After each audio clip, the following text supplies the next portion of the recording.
How was your trip? You might go zoomy stuff. But it was good.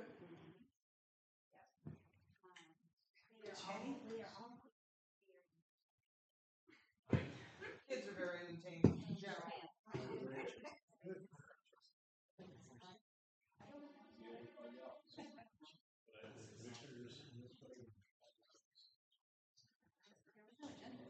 I was just going to say.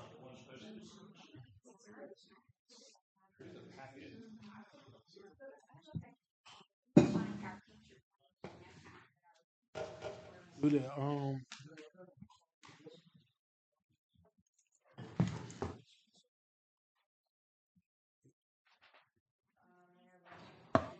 Uh,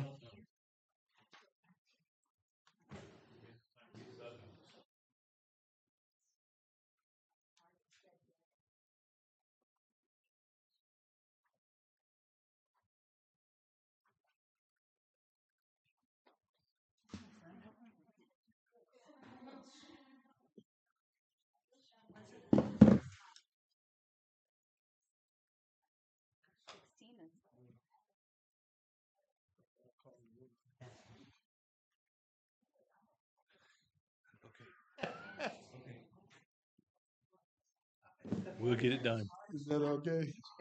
Get it done, sir. Get it done, sir.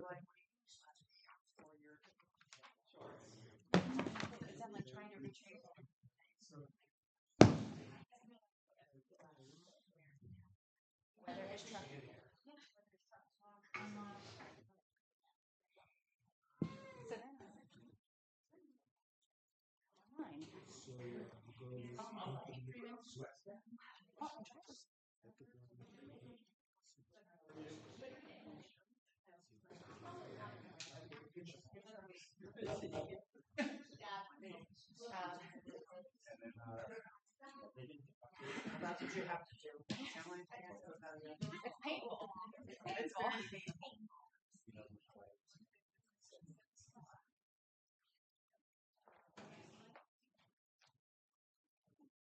No, I just I knew they got the weather, but then I noticed That probably yes. for Thursday. I'm like yours.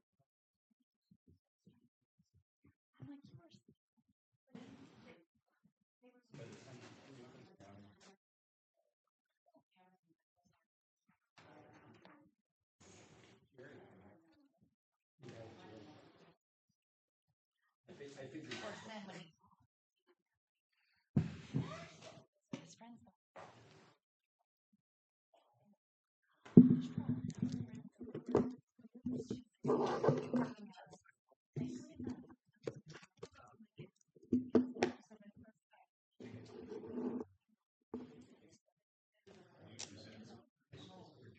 I will be your facilitator for the workshop. Yes.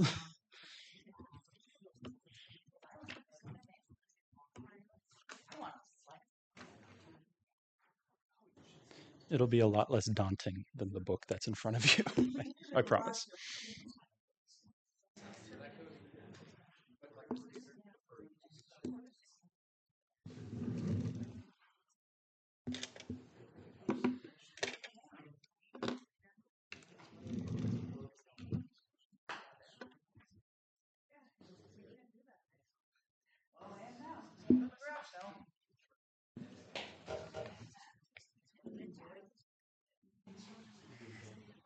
It's funny that my 14-year-old is like watching me.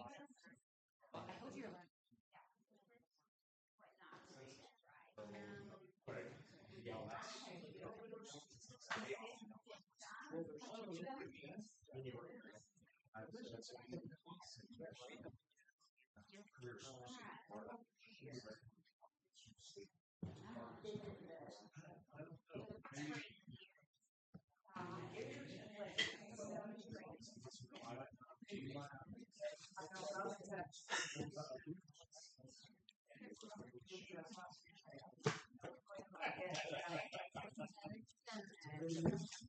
I have to live with Teddy Grant. I'll make a note. I did. I did.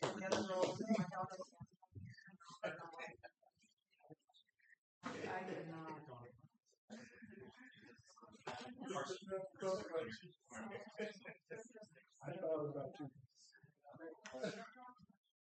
got one hit that game.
Brenda, are we good to start?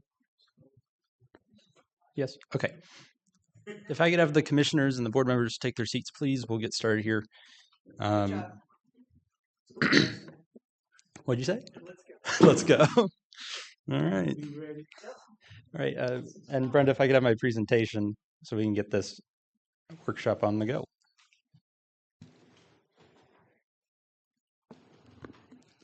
I believe all of you know me at this point, but if you somehow don't, Carson Crockett, Principal Planner for the City of Alachua, and I'll be your facilitator for tonight's workshop.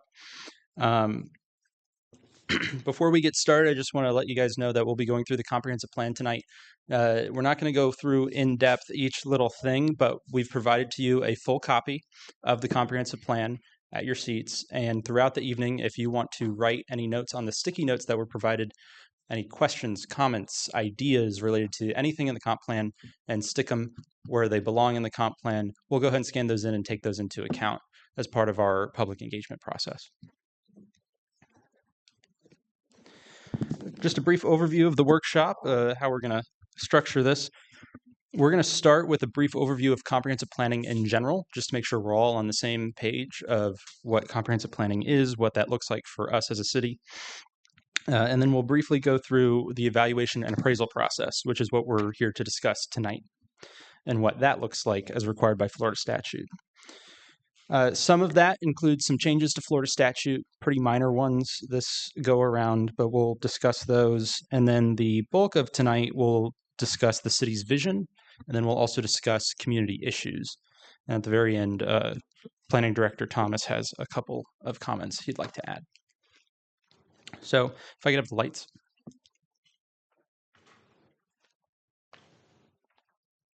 Thank you. Comprehensive plans guide the future of a community by establishing a vision and identifying goals, objectives, and policies to help the community reach that vision. The vision should be relatively pretty broad and provide that general direction of where to go. That's at the top of our upside-down pyramid, our hierarchy of what's in a comprehensive plan is the vision. The plan itself is made up of elements, or think of them as chapters. Pieces of the vision, different topics of the vision organized to help us find out what's going on. So that's the element of the plan. Some elements in our comprehensive plan, for example, transportation. That is a topic that helps us organize the vision. Apologize on the formatting, it didn't do that on my computer.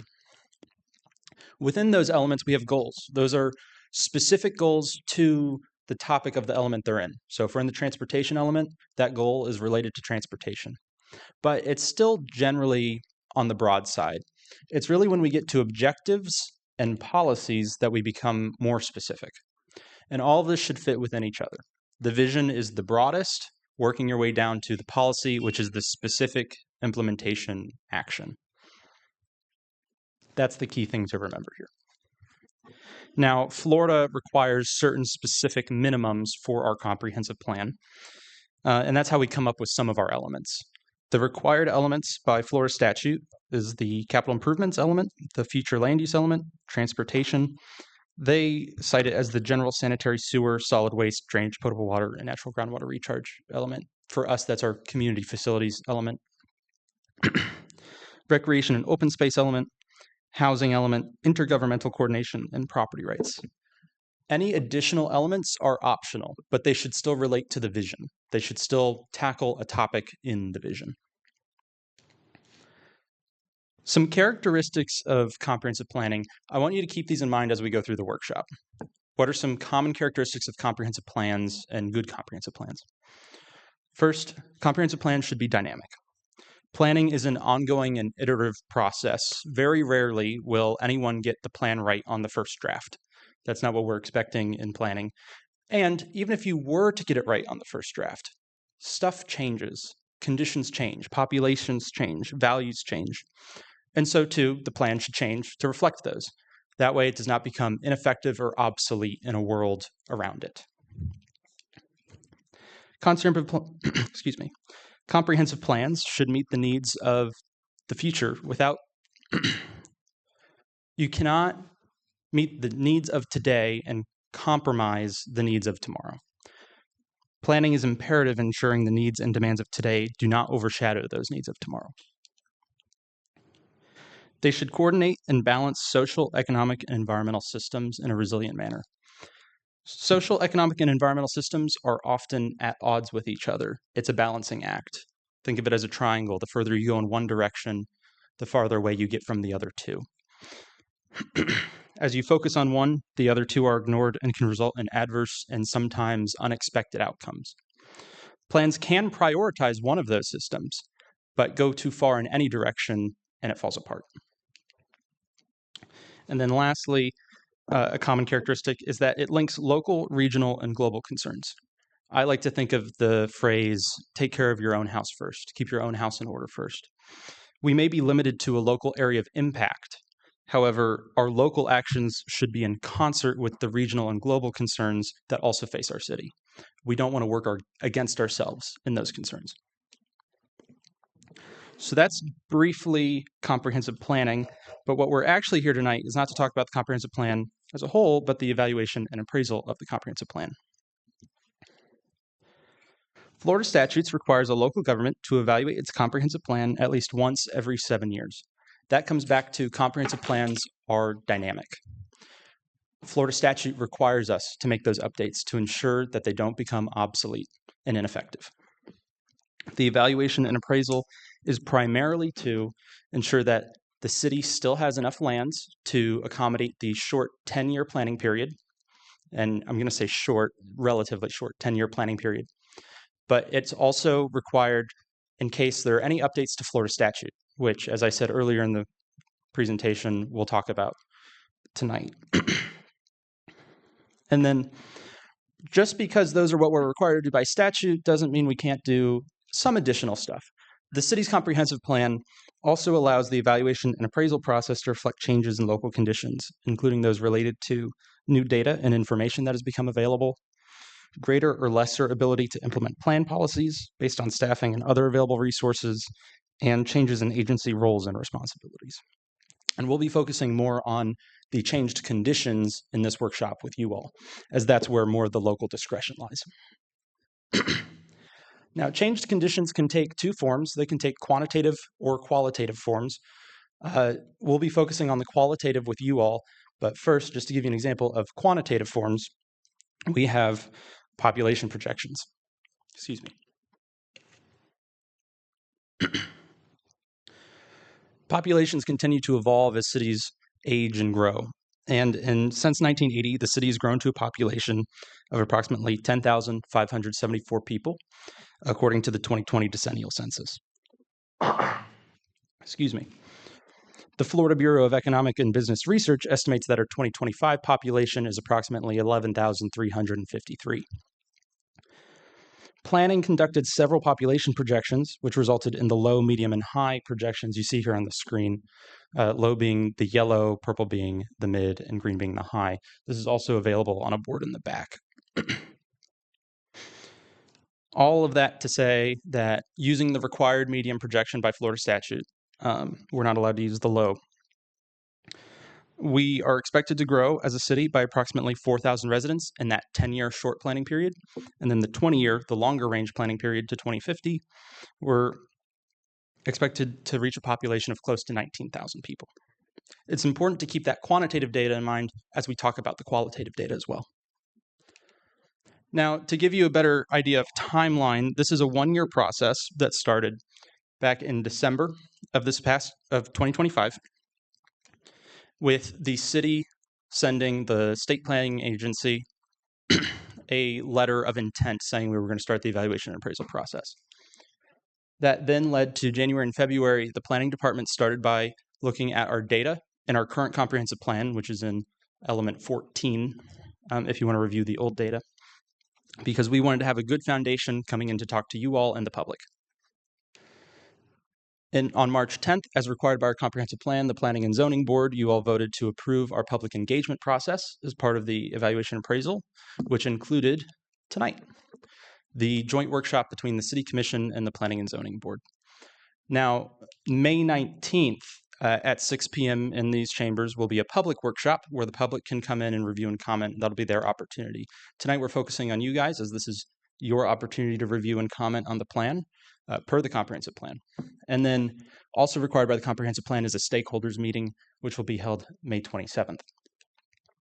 After that, after all the public engagement is done throughout the summer, planning will look at the public engagement that came out of it, what came out of it, and then we'll go look at the plan, what needs updated according to statute, and what are the changed conditions and what may need updated as part of that. And then in the fall, we will come back to the Planning and Zoning Board and then subsequently the Commission with our recommended changes, our recommended amendments to meet the minimum year requirements. And then that has to be wrapped up by December. We are not allowed to go past December per statute. We get 1 year. So we will be done by December. And if we're not, we will be done by December. So that's kind of the overview. And back to statute, just to briefly go through what planning has come up with as the main changes to Florida statutes. These are based on the 2025 Florida statutes. I promise you won't just have to listen to me talk all night. We're almost there. But I would preface this section with the 2026 Florida statutes have not been released yet, and they're in special session right now. We don't anticipate any additional changes from the special session, but I can't guarantee that. So just keep that in mind as we go through this. The first change to Florida statute that we will have to incorporate is septic system conversion. Florida now requires a local government's comprehensive plan to consider the feasibility of providing sanitary sewer services to any development with more than 50 residential lots and with more than one on-site sewage treatment and disposal system per acre. So we are already working and coordinating with our Public Services Department on that requirement, and we'll make sure that our recommended amendments come back to you all meeting these minimum requirements. A water supply plan.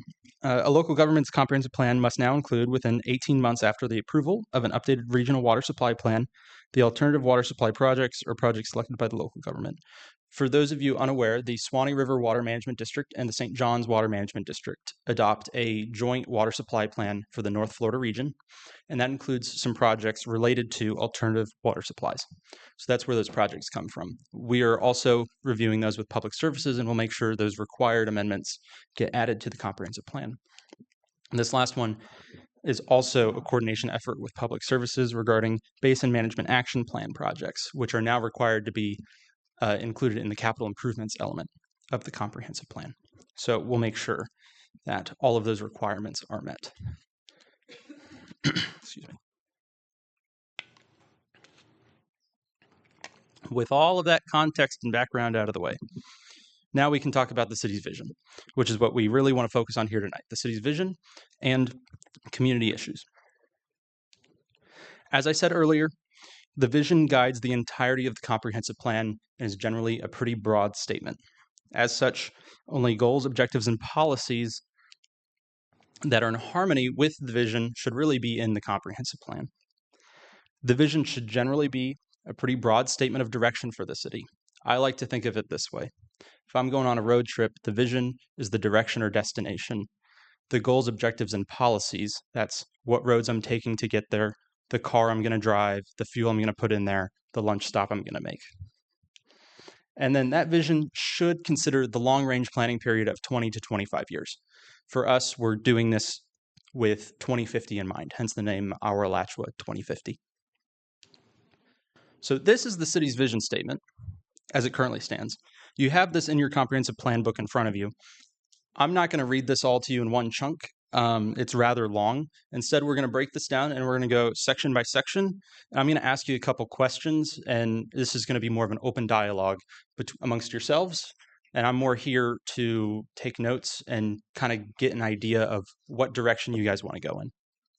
So some of those questions are going to be, what is working well? If something's working really well, we want to know.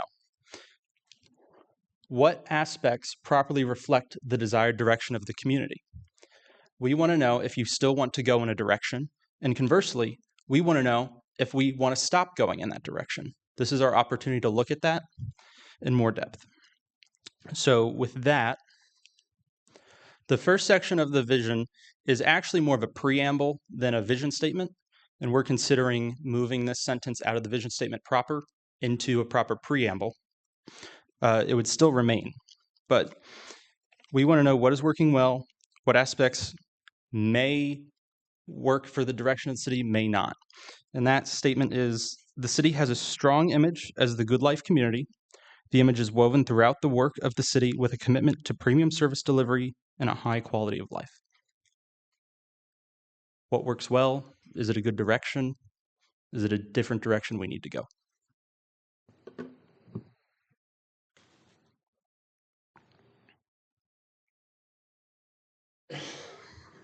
Can I ask a question? Yes. Okay. I don't know what the proper procedure is, but I guess do you know what the intent of premium service delivery? I'm not sure how that applies in this.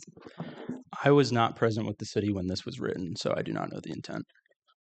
I guess to me, I don't even really know how that would apply to the image of a good life community. And then I don't know how others feel about it.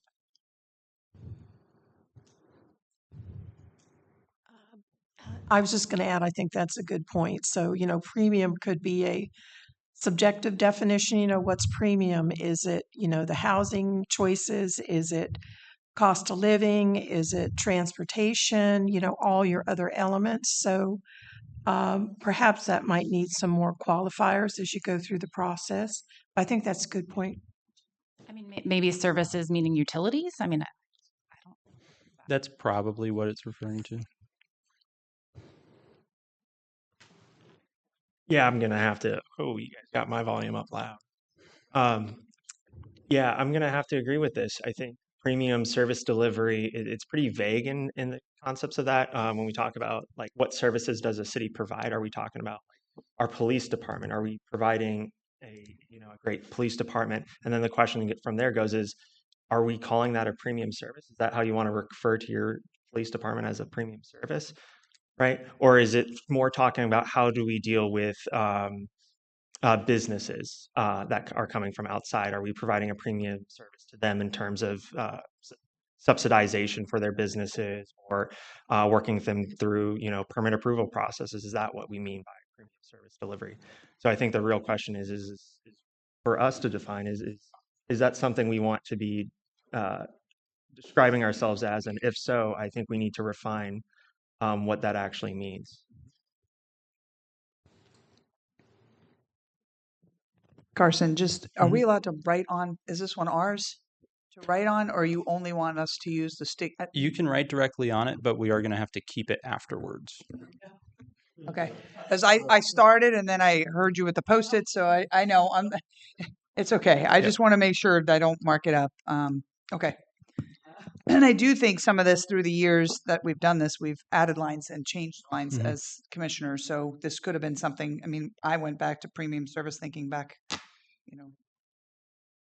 all the way back when the railroads. Was it something? I don't know. But I think I agree with what we're saying to define that language. Now, my thought is we may have intended it to be utilities. because that's, quote unquote, one of our major service. Mhm. But I have no problems with us defining it.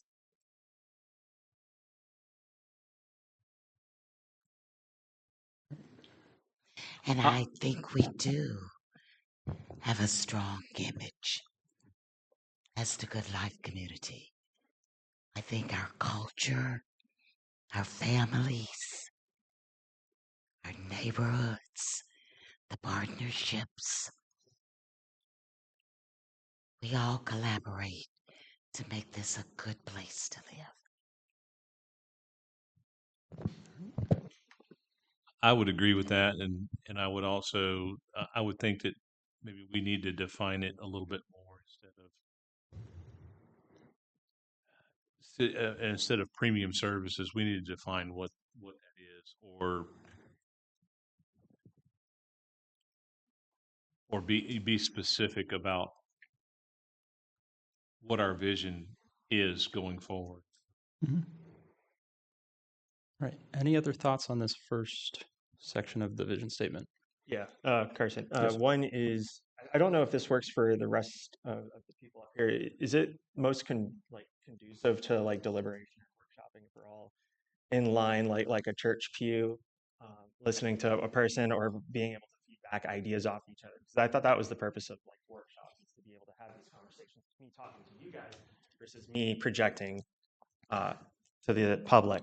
But what I would like for my uh, fellow residents sitting on the dais here is maybe we should look at that as to like defining like what it means to be a good life community and how we can put that image or those thoughts that image conveys into words when we're talking about what our vision is.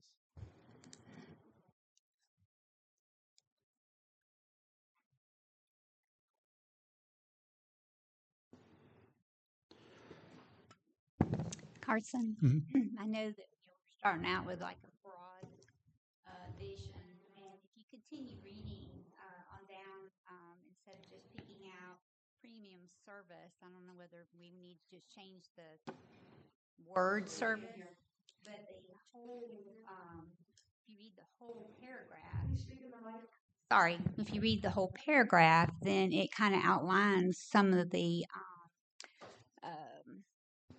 image of the city of Alachua and things that we're trying to accommodate our citizens with. So Mhm.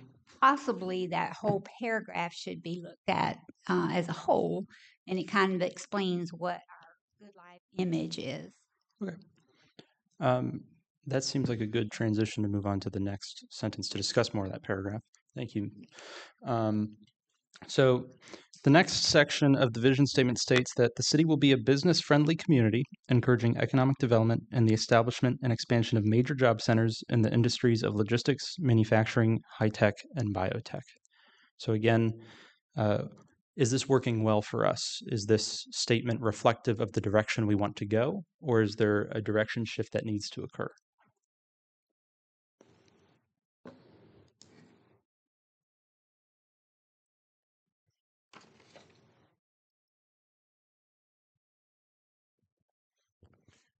I would like to say, when we talk about business friendly, like specifically, what type of businesses are we talking about? Are we talking about, like developers that are coming here and doing what they do and leaving? Or are we talk about businesses that are here, like down Main Street and our local businesses that we really need to invest more in because they're here, they're going to be here, and we need to support them in their growth so that we can continue to, build our community the way that we want and we need it,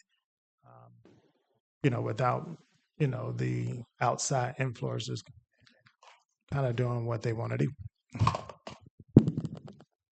I would just kind of to expand on that. I mean, I think it's probably a little bit of both. I mean, I think we as a city have kind of two different elements of business that we're looking at. I mean, we've got the downtown area that, I think we would probably all agree we would love to see it be, improved upon isn't the right word, but more vibrant, more robust, more activity, more people.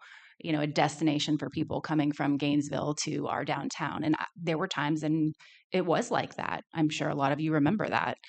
And we've lost a lot of that. So I think, if there is a way to kind of delineate between the two, I don't know. I don't know how important that is, but I think they're both important for our community in the sense that we've got larger companies, we've got, Dollar General, these big companies that come in and, for a lot of what they do in our schools. I mean, these bigger companies do a lot for our community as well. So how do we do it in a way where, we're pro-business, but we're also, doing it where they're pro Alachua. They're coming in and they want to be a part of our community, not just here to get our money, and I don't know what the answer to that is, but I think there's a way we can do it where we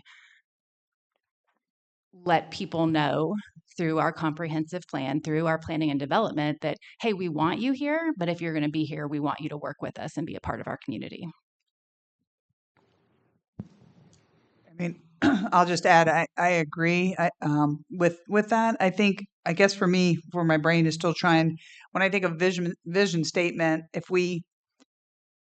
it's usually like a snapshot of what everything is, like a mission statement and everything else. So, I mean, we could go line by line and keep adding, but then it's for a developer, a person that's moving here, it wants to be just kind of the bells and whistles of what we offer, and then everything else is we would dissect together, is what I'm thinking as we're talking about it. Because I think as we've read this through the last few years and deleted some lines and added some lines to change the wording, here, I guess I just don't want to get lost. For me, get lost in, I guess you're going by sentences just to. I mean, I think that sentence to me reads what we have been and what we're doing moving forward, a friendly community, encouraging development. I think for me, nothing really stands out. That I think that sentence kind of just, to me, speaks for itself. Okay. Just to clarify so that I can provide some clarity, that we're going line by line. We're not necessarily looking at keeping each of those lines exactly as they are. We want to reformat this block of text in a way that is more mission statement or vision statement oriented, in a way that's a bit more grasping at, I'm reading this, what is the city of Alachua going to do in the future? This is a very long vision statement, which is why we're going sentence by sentence now. But the purpose of that is not to dissect the sentence itself necessarily as much as it is to understand the value in that sentence. Is that sentence something that, is that value something we should incorporate moving forward into a new vision statement or not? That's kind of what we're looking for here. Does that clarify some things? Yeah, and I think that makes sense Okay. to what Virginia was saying. If you read the whole thing through, I think it kind of then gives you a better. I can read the whole thing through. No, for us, Okay. us, what you were saying. Mhm. So I think I understand. Okay. Carson, Yes. do you feel that this vision statement is more a vision statement or a mission statement? The way it's currently written, I'd lean more mission statement than vision statement.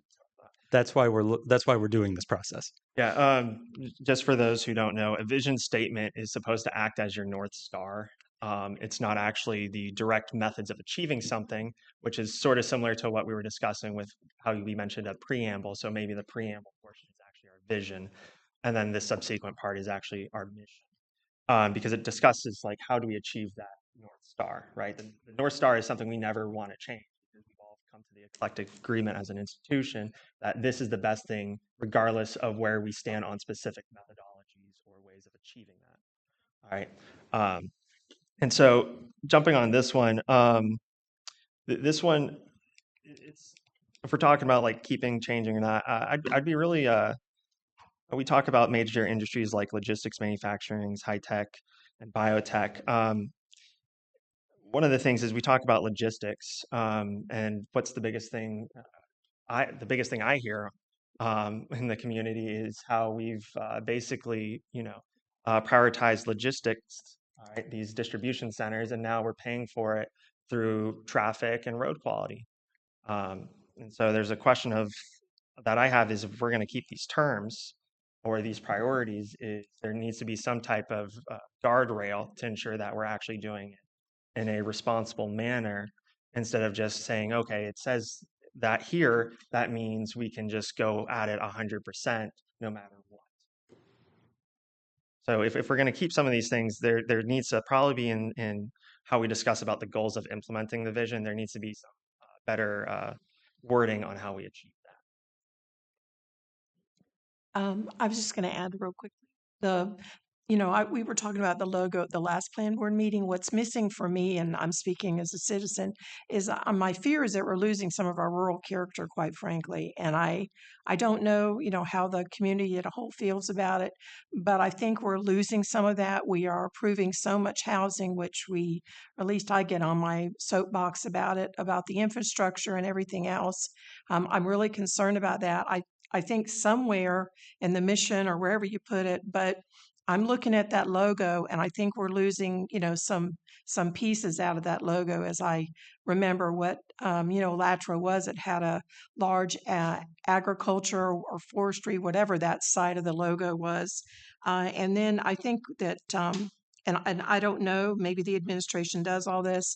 I think we need to collaborate more with other outside agencies, particularly on transportation.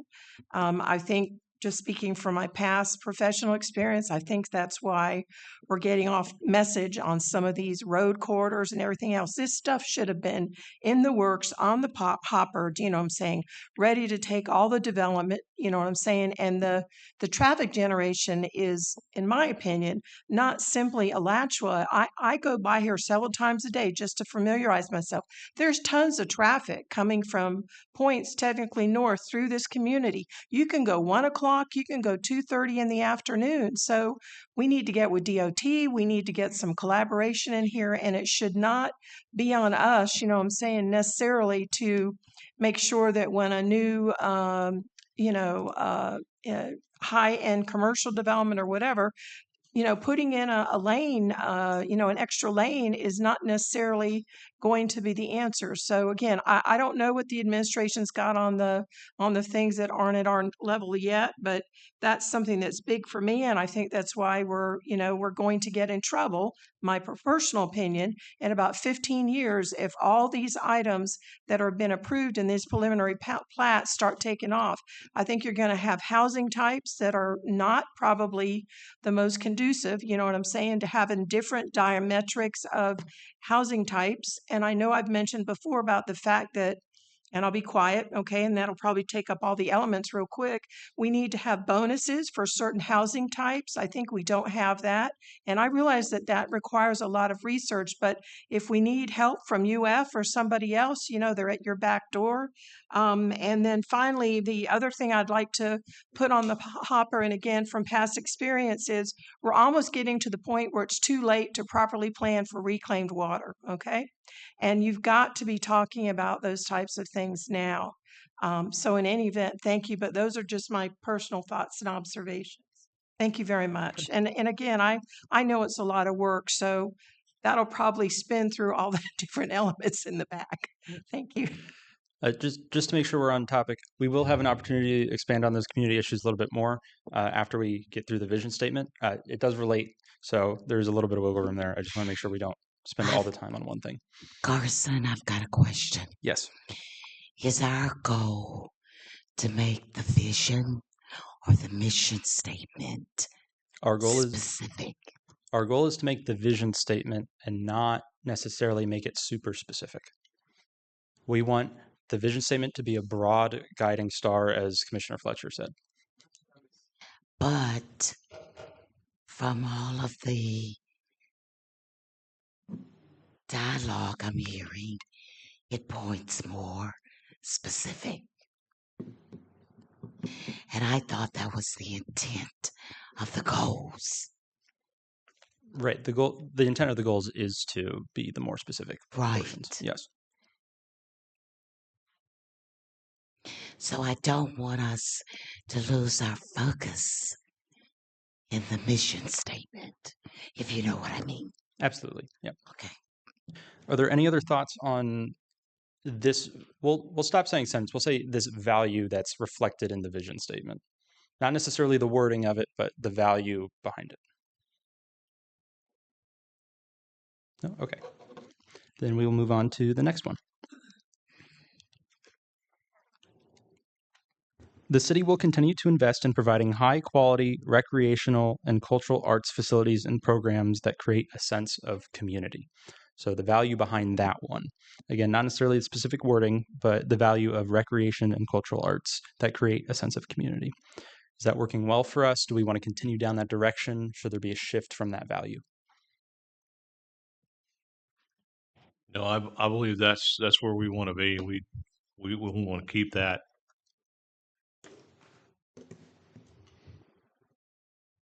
I agree. Working very well.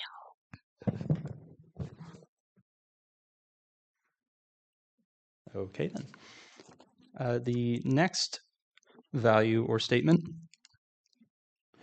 Alachua will be a place where housing choices are available to meet the needs of all citizens. So the value of housing choice, is that serving us well? Do we want to continue down that direction, or do we need to have a shift in how we're looking at housing choice?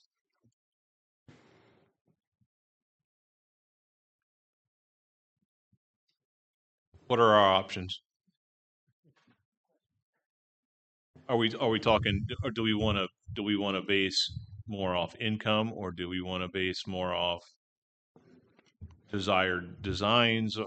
Both would be appropriate in this discussion. Both types of housing stock, whether that be single-family residential on larger lots or multifamily residential, or affordability, which kind of goes hand in hand with the housing design question.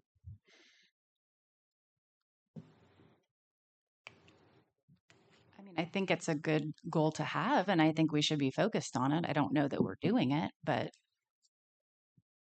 I mean, I think we would all agree that having a variety of housing choices, whether that's multifamily or affordable housing or, different lot size, all of that, I mean, is important.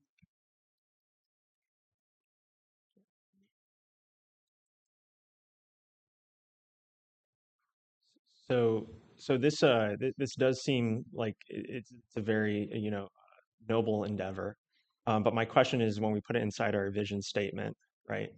Is it taking space, or can it be refined or simplified? In that sense, is my question. Do we want to allow a full sentence explicitly stating this, or is there something where we say, we talk about housing opportunities, and something shorter in that sense? Because I think we're, like what Commissioner Brown has mentioned, is we're trying to shorten the vision statement here for that. So are you kind of envisioning more of like, the first sentence that we currently have, like something more like that, and then all of these things come in later in the goals? Carson. So from planning's perspective, when we look at a vision statement for a community, we're looking for somewhere in between those two options. We're looking for a little bit more than just one sentence that is, the city of Alachua is the Good Life community, or will continue to be known as the Good Life community. We want a little bit more than that, but it shouldn't be so specific that we're getting into the specifics of how we're going to get to certain things. So for instance, the way it's currently worded, Alachua will be a place where housing choices are available to meet the needs of all citizens.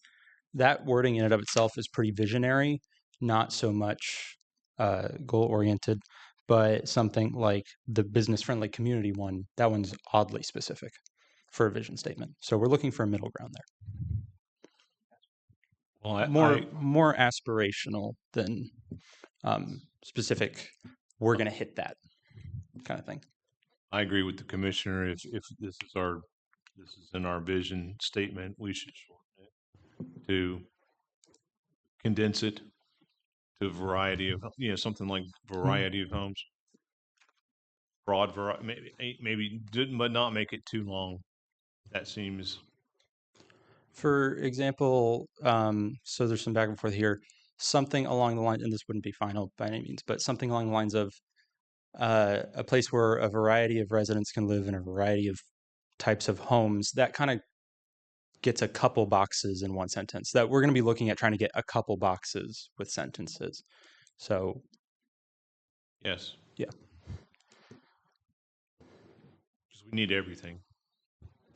You can't, you got to have a little bit of everything Mhm. in the community. You can't have it all, it can't all be giant homes and lots, and it can't all be apartments.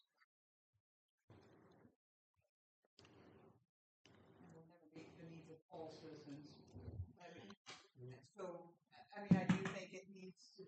Sorry, I'm sorry.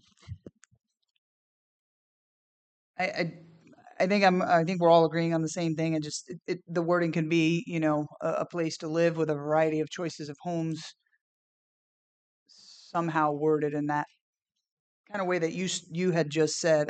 Maybe Jacob said, I don't know, but somebody said it. But I just, you know, Alachua is a beautiful place to live with many housing choices available for many people in the community, or something. I mean, I'm definitely not good at this part of it, but I know you are. So.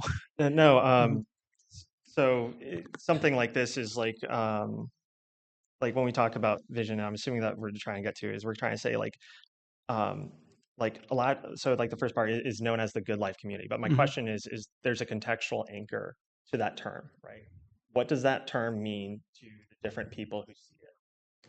Okay, so when someone sees the good life community, what does that mean to them? What does that mean to the other person? And so the question now with our vision statement is, how do we create our own definition of it and enact a physical action upon it so everybody comes to the same conclusion, right? That this is what the good life is. This is that portion. So I think we really need to understand with is like defining what we value the good life community as, and I do think that is a great run on for that. But like when you talk about community, right? Like how we like our recreation programs, stuff like that. Like how do we build that good life community through those forms, right? You know, supporting, you know, small businesses, you know, being smart with how we, you know, prioritizing, you know, good infrastructure planning, like those simple things like that on achieving the good life. But I think us is still trying to figure out what does the good life community to us. And just a thought, I mean, like pretty much because we keep going between vision and mission. Why can't we just take it and craft a vision statement and then a mission statement? How are we going to get there? You know, and putting those pieces in place. That says we can't do that. Also, Carson and Brian, we recognize like, you know, this type of strategic workshop thing. Like there's consultants who get paid a lot of money to do this. So do not worry about how this is going. Um, my only comment on it would be certainly doable, and it would give us the opportunity or afford you the opportunity to have a vision statement that is s- much more aspirational in nature, the North Star kind of analogy. And then the mission statement is a little bit more specific in how you implement those aspirations. And so that, you know, a lot of the statements in there, when it says will or shall, that's to me, that means more mission statement type statement. It's less aspirational and more direction on how to get there. And so you could definitely have both. You know, hone it down into a vision which is aspirational, and then the mission which is a little bit more specific on how you attain that vision.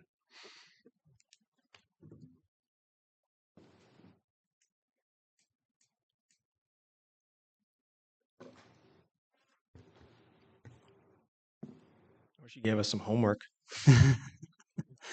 Um, you will have the opportunity to give us additional feedback after this, just for the reference. Um, so the next value we're looking at, Alachua will be a leader in fostering quality, well-planned growth and redevelopment.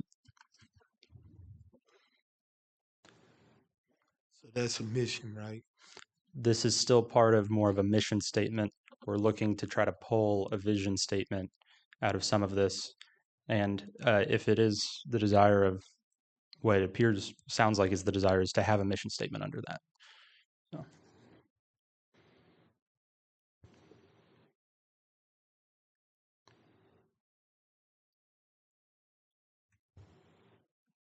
Carson, you mind could just kind of lump it all together, because what we're trying Mhm. to do as far as a vision is have a community that where a family could come and have a place to live and a place to work and places to play.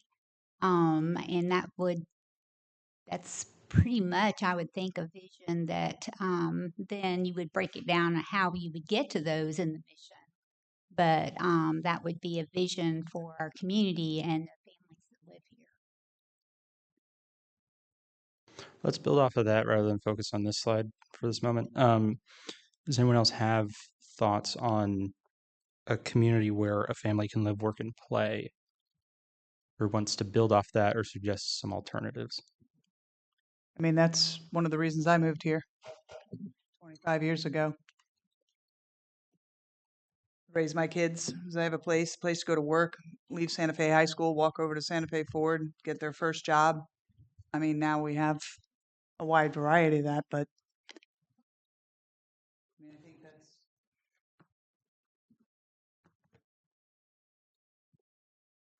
Does think anyone? I can't speak for everybody else, but I feel like that's Let, most of us moved here for that similar. let me ask the question this way. Does anyone disagree with that statement? Statement. Disagree with the statement that a community where a family can live, work, and play? No, I don't believe so. I think we have a very good balance here, and we all believe that. Okay. We will keep that very much in mind when looking at that. Moving back towards more of a mission statement, the statement on the screen, Alachua will be a leader in fostering quality, well-planned growth and redevelopment in light of looking at it as a mission statement. Is that working well for us? Should we be going in a different direction?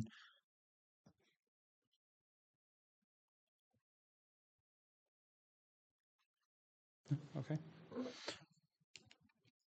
I mean, I think it's great to have the well-planned part in there. I think that's important, kind of going back to that earlier sentence where we talked about economic development. I think having it well-planned is really important, and I think that's what people are asking us to do. Keep that word quality. I'm the only thing I'm curious about is why redevelopment rather than development. I think the idea is that planned growth is the development, and then redevelopment captures the internal aspects of what's existing. Gotcha. Okay, thank you. So it gets you development, and redevelopment is just worded slightly differently.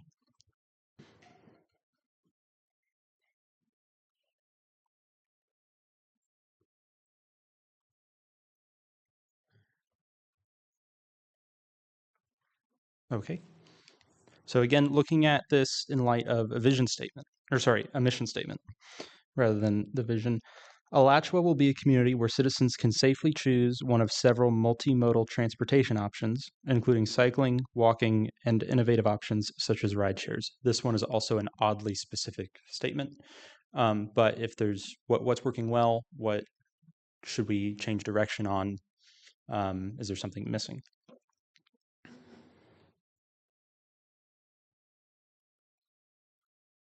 So you say this is a vision? We're looking at this in light of a mission statement.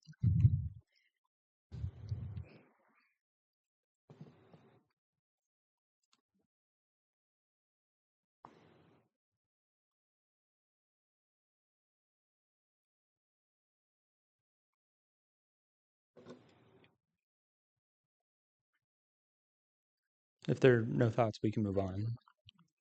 Sorry, I think I just had one question. I'm thinking about the ride share. I know we tried to have for lack of a better term, a transit system, a while ago. Yes. I would think within this time frame, you probably might want to have that delineated somewhere in there. I don't think it would be called ride share. I don't know what you would want to call it.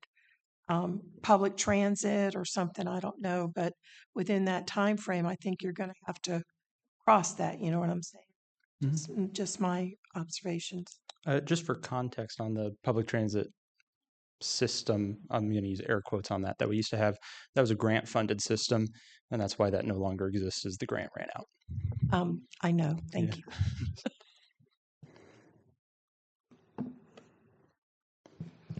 Well, the grant ran out and it wasn't utilized. Yes. The only thing I would say about that is maybe just leave off the options such as ride shares and leave it as innovative options, something more generic. Yeah. Yeah, I was thinking the same thing. Okay.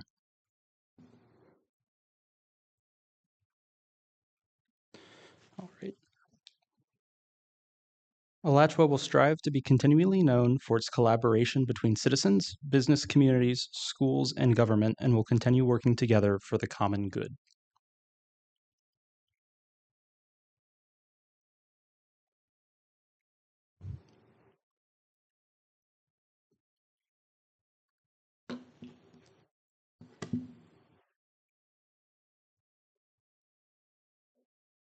Sounds like there's I don't see anything.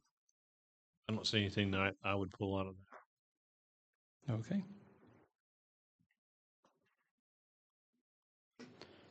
Can we add the faith-based communities? Just going to say that, Miss Shirley.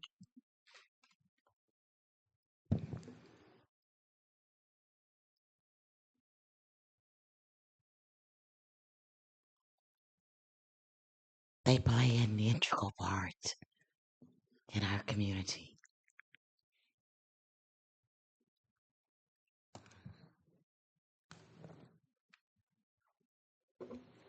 All right. So that is the current vision statement, which after discussing with you all appears to be something that we want to split into a vision with a mission statement following that retains a decent amount of what's in here, but reworking a little bit of it. Are there any other comments or thoughts generally about the current vision statement? I have one additional question I haven't asked yet, which is what is potentially missing? Is there anything that needs to be added?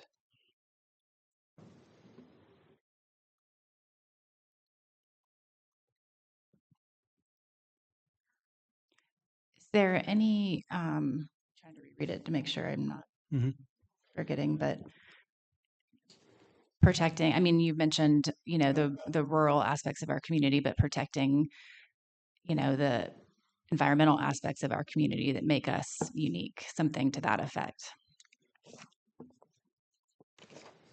Natural resources, yeah, that's a good. Natural resources.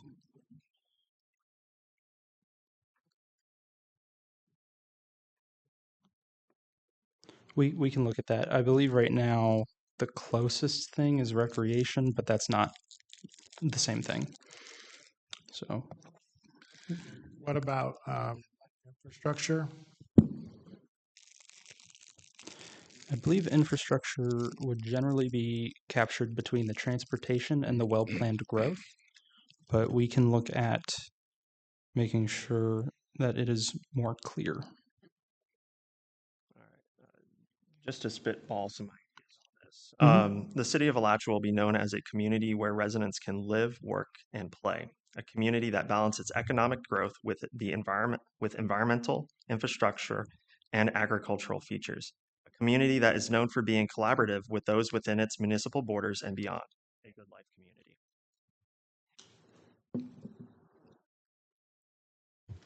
Very good. I think we're missing, we need to preserve the history. History. Okay, just to clarify back to Commissioner Fletcher real quick. That is your concept for a vision statement. Yes. Okay. That And parsing then, all this down. yes, thank you. And then Commissioner Green Brown will look at adding history into the more mission side of it. Yep. History and cultural I think resources. history is inherent to our The vision. right? Because we talk about like agricultural origin or any type of that. I think there's an essence to what we are as a community. I think that deserves to be in the vision statement. Yes. Okay.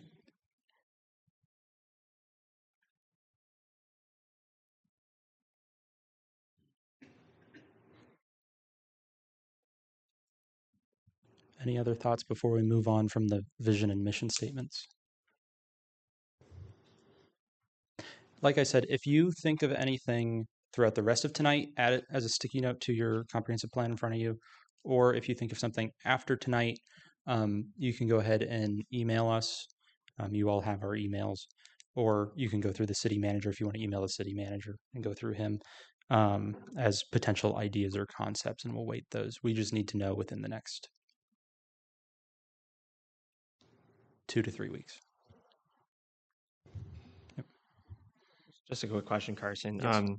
In your experience with this stuff, is it normal to have, such, I guess, a critical or like a real heavy thing isolated to like one workshop between uh, I guess, the appointed and elected leadership of the city? For the evaluation and appraisal, it's not uncommon to have the one joint meeting between the two boards or then commission, and then have the additional public workshop. The evaluation and appraisal is much more limited than a full comprehensive plan rewrite or something like that. We're not looking at that as part of this evaluation and appraisal. That would be a different discussion altogether. Okay, I just want to make sure like we can, whatever we put down or whatever we submit, it truly embodies like what we're wanting to achieve and that vision here. And I just want to make sure we don't feel rushed or that we didn't think of an idea now and now there's 2 weeks to have a discussion about this. I just want to make sure that we're able to balance that. I understood. Yep.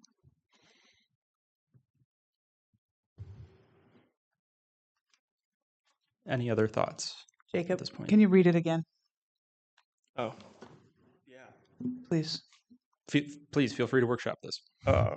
The city of Alachua will be known as, and so like that's the start of the structure. All right, and then now we start talking about the aspects of what the community is. So a community where residents can live, work, and play. Right. The second one, it was a little harder for me to come up with, like trying to balance it. There's a bunch of words. So a community that balances its economic growth with its with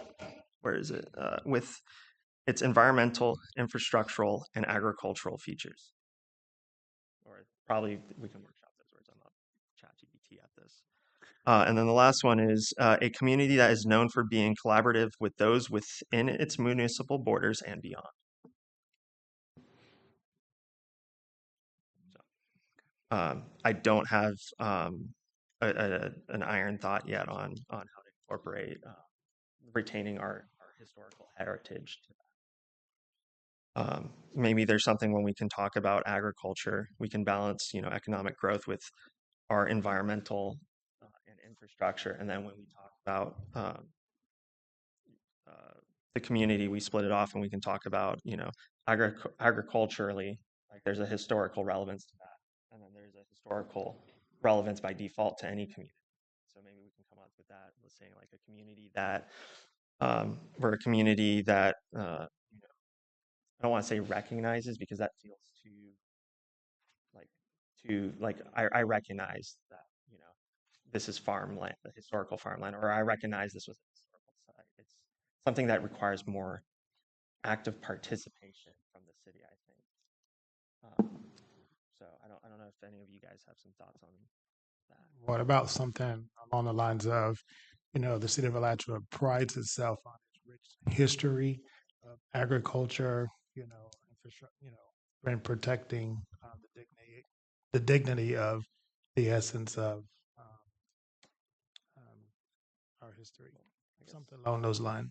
I guess, Ms. Brown, when you think about recognizing the cultural and historical importance of Alachua, what does that mean to you in action? And then maybe we can figure out what's the similarity among those actions that can become a concept. I think it goes back to what you said, the railroads, Noonan'sville, Alachua, families, culture, railroads again.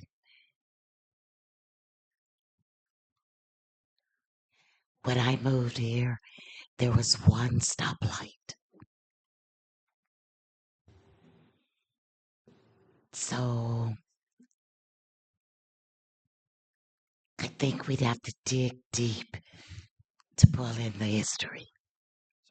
So then I got an idea. A community that recognizes and celebrates its agricultural and historical origins. Yes.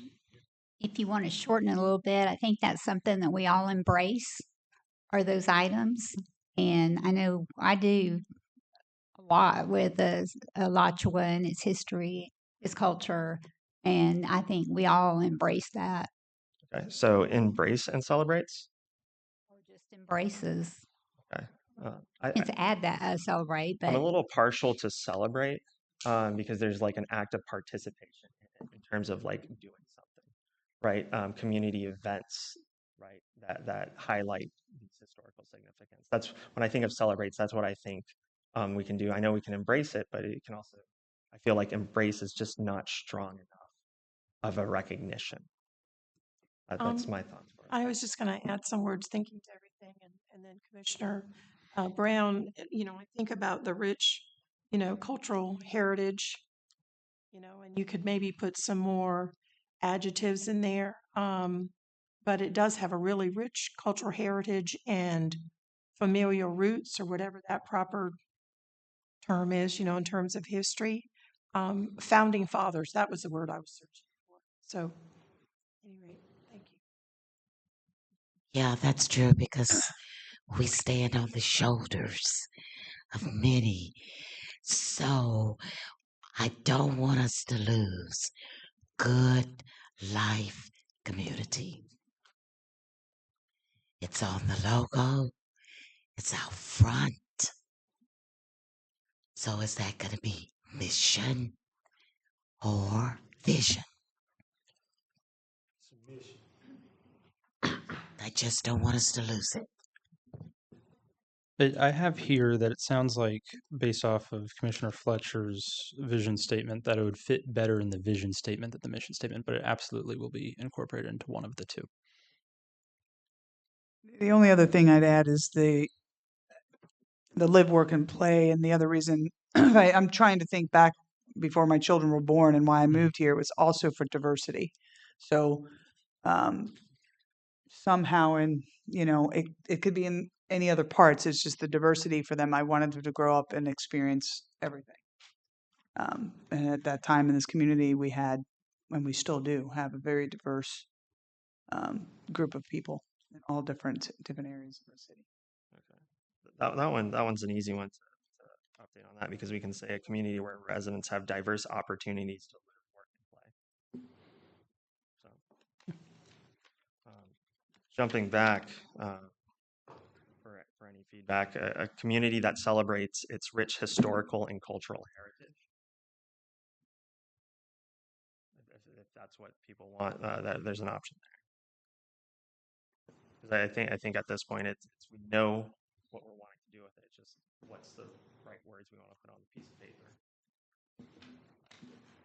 And that doesn't necessarily need to be figured out tonight. Within 3 weeks. Not necessarily.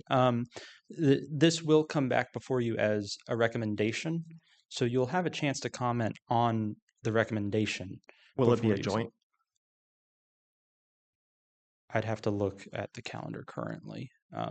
I just want to want to know if the planning and zoning board they are appointed by the commission. I do want to make sure that, we're not just taking some of your thoughts now. We want to include as many people in the process. Tentatively, it's going to go before the local planning. Yeah, tentatively it would go before the local planning agency, which is planning and zoning board, before it goes to you. All right. Well, you guys get first crack at it. Yeah. So it won't be in a joint meeting, but you will both get the opportunity to look at it.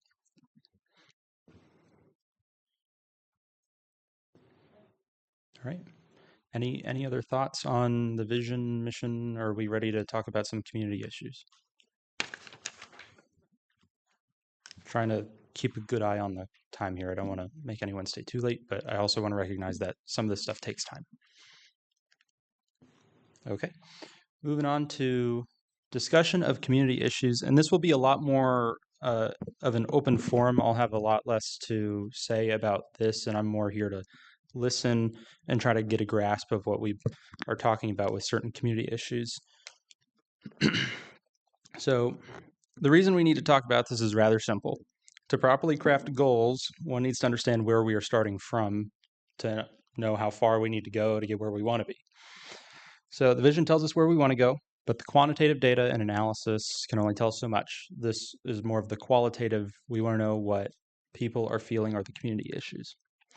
So this is really just to discuss potentially transportation as a community issue, potentially other aspects as a community issue. What do we think are not every single community issue out there, but what do we think are the top priorities of community issue that kind of tell us where we are today so we know where we should be going in the future?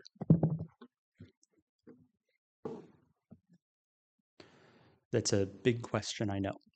And I'm not saying you have to pick out the number one, or you probably have several that you can think of. I think my number one thing would be safety, safety especially for our children.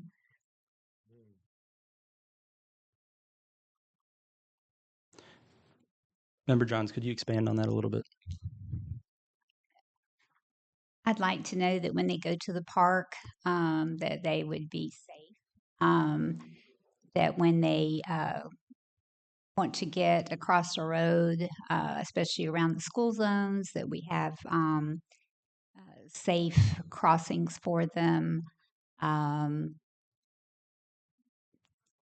Also, I'll bring it up, that we are diligent in making sure that our community doesn't have drugs out there for them to get a hold of. Those are the kind of things that are come first to mind. Thank you.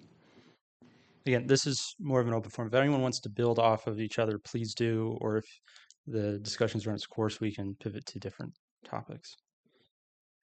Do you want to get into more specifics on that? On safety, when we talk about school crossings? By all means. Yep. So I would like to see us partner with both the county and FDOT. We have liaisons in both to reach out to see what grants are available and what they will help us do as far as putting in more safety crossings. We're seeing them go in places all over Gainesville. So we know the grant money is there, and we know that they're willing to do it, but we just need to reach out and grab some of that. Yeah, just to expand on that, we have the Hathcock Center coming up right over on the corner over on with 141st. What's that? 140th? Is Yeah. that right? And then what we're also seeing is with the school board is that all four of the options they presented, there was a elementary aspect that is going to be applied to Mebane. So then now the question goes, what is the hazardous walkways the children will now have to do to go that way? Because it wasn't now, it was middle schoolers, have a better, I guess, hopefully cognitive thought process. And now we're adding, a younger age demographic to that. And we don't even have some form of traffic mechanism to slow the traffic from the trucks coming from the Lake City area down through that area. Nor do we have some type of visual identifier that kids can cross at that portion safely, whether they want to go to the community center or they go to school. It's very hard to make it visible. And those trucks, I've walked out there. I've spent a day. Those trucks are coming down, and I can only imagine, when it's rush hour, you have parents going to their own schools, and then you have kids trying to cross there. So, let's start doing some more partnering with these other orgs. Start being more collaborative with those people beyond our bounds to achieve this. So, taking like the traffic infrastructure seriously, right? Doesn't just mean, bigger roads or better ways on how to flow traffic. It means protecting the people who have to navigate through it. And then also, just coming off the campaign trail, one of the biggest things I heard from multiple communities was speed bumps. Even with some of the new developments and stuff, being out there, even myself had to kind of get out of the way because, people are just zooming through. I mean, like I said, even just regular communities, And that was something that, like I said, came up quite often. Are you referring to speed bumps in existing communities that are being used as go-arounds for the extensive traffic? No, like for instance, the Briarwood community, a lot of the residents I talked to were talking about they were very fearful of their children being out in the, being outside. A lot of the adults would actually have to go out there with them to keep them away from the streets because, cars are just zooming in and it's just neighbors, Oh, wow. and that was a very, very big concern. Yeah, that's a tough one. I mean, in Meadow Glen, I'm on the board there. We've talked about that for years. I mean, they come in the neighborhood, they'll drive around. I mean, I think that goes to more to the neighborhood controlling that. But I think some of the things that I've seen in Gainesville that I never thought would be great are the roundabouts.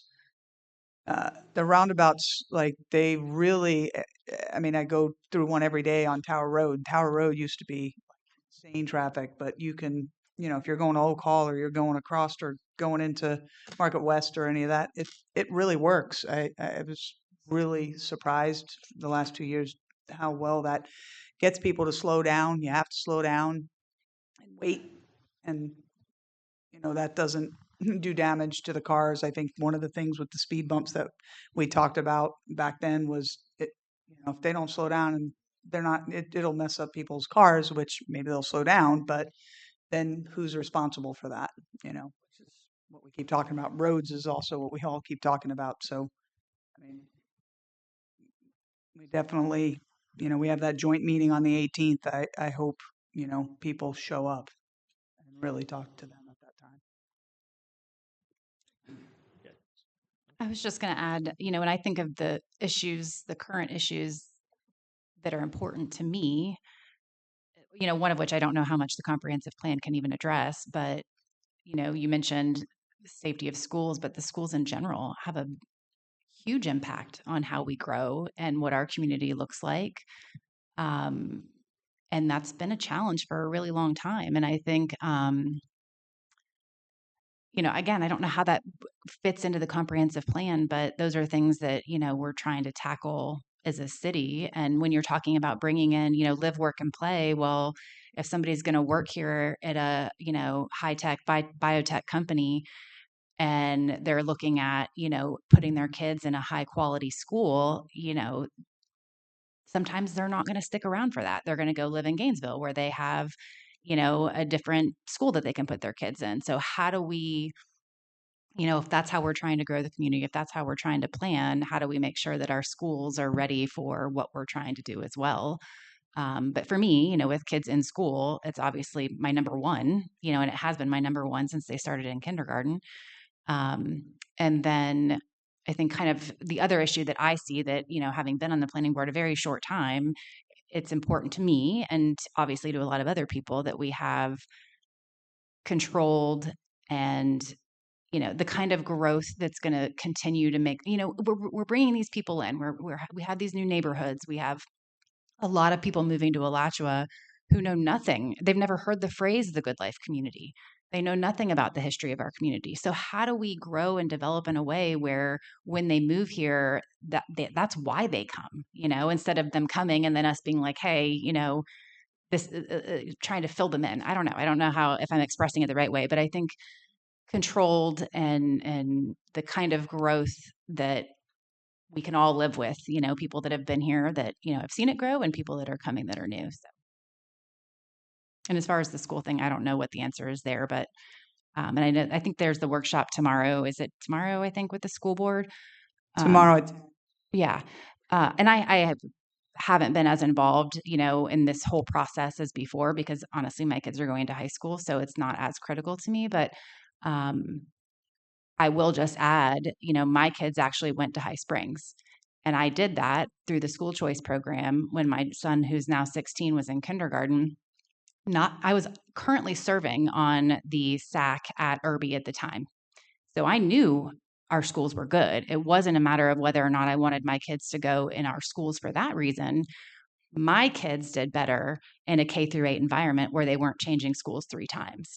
So I know there's a lot of discussion about what's right for Alachua, putting all these kids, at Mabane, that whole thing. I would just add, as somebody who's experienced the K through 8 environment, it was critical in my kids' development, and they did fantastic in that type of environment. So, anyways, just throw that out there. Excuse me, just real quickly, it sounds to me like education is an issue. And I think that historically, it was the city of Alachua's administration under former manager Watson and those of us that served under that actually attracted that satellite campus of Santa Fe Community College. So I think it's important to remember that education is important here. Another issue I think is green space. I think we do a great job with recreation and cultural. But as I listen to some of the safety issues with children, again, my opinion, the development that ended up going at the back end of the Hal Brady Recreation Center, where you go from 50 to 40 miles an hour, I think that's 40 to 50. well, whatever. Yeah, thank you, Mr. Mayor. I don't know what's going to happen in the future, but I think that's going to be a challenge. And then just real quickly, like I keep saying, infrastructure, and then for me, natural resources, clean water. You hear about out west, you hear about other areas in Florida. Water is going to be an issue for this state. It's not just going to be the western states. So I think within this time frame, when you go out, I think that will be an issue.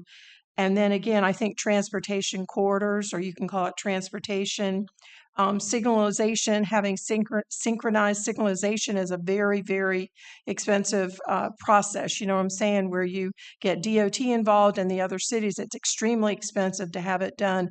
But I think that we're due for one of those, whatever the proper terminology is for that. And that may help with some of the stacking during commuting times.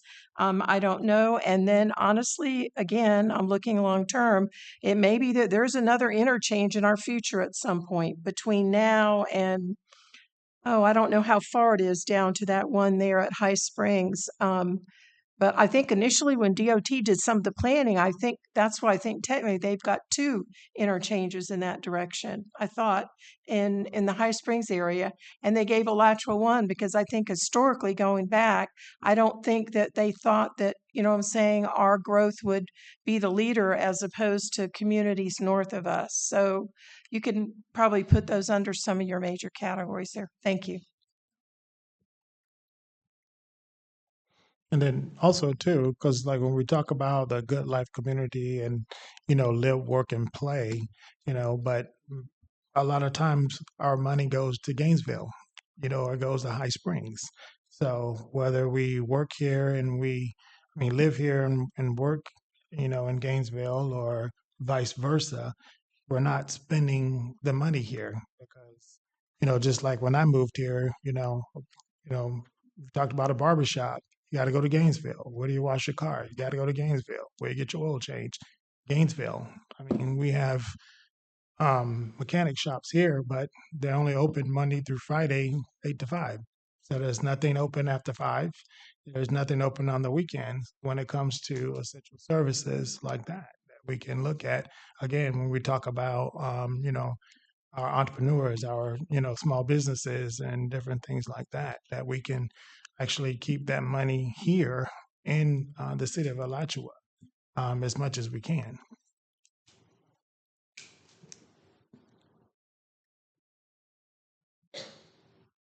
One of the things that I've heard is when we talk about job opportunities in the city. Specifically, when we talk about job opportunities in the city and how they reflect with the affordability of housing within the city.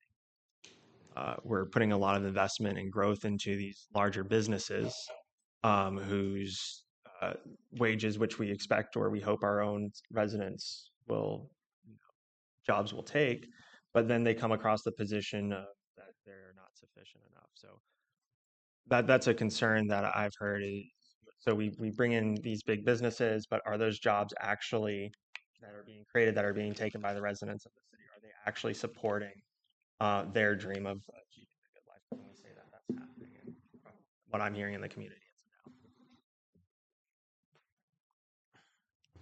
That's what going back to, I was thinking on that same level when we was talking about business friendly.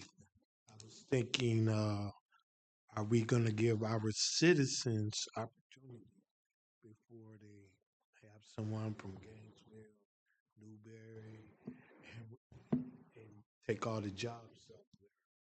We develop and let the jobs be here. And a lot of our citizens, I was thinking on that issue, we talked about business friendly.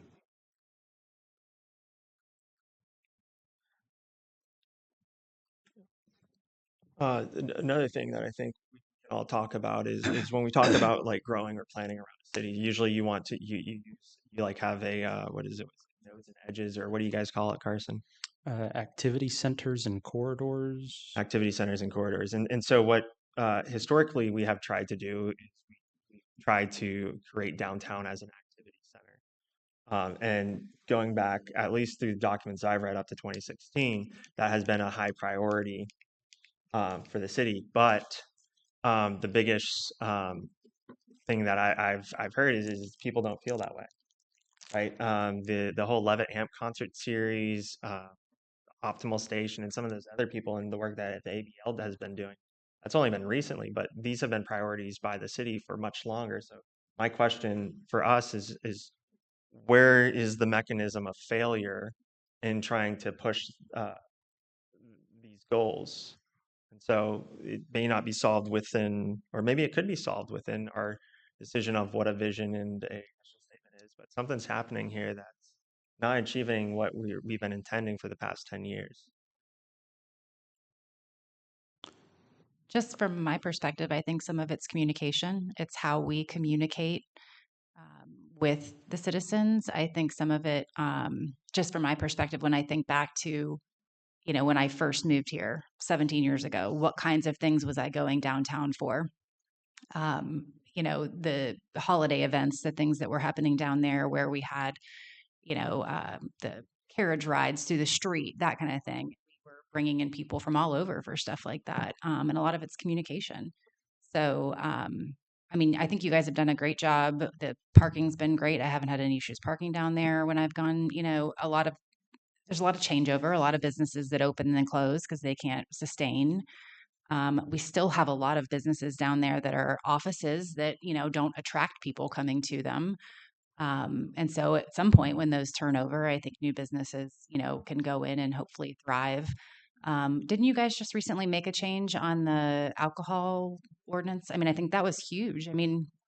A brewery down there or some kind of, like you see in other small towns that bring people down, which I know is not everybody's, cup of tea, but it helps downtown, downtowns. So I think that was a big change that you just implemented, right? That just happened. So hopefully we'll see some new activity with that. And I'll just add, I also, thinking back, prior to COVID, a lot of things were open longer and were even open on the weekends.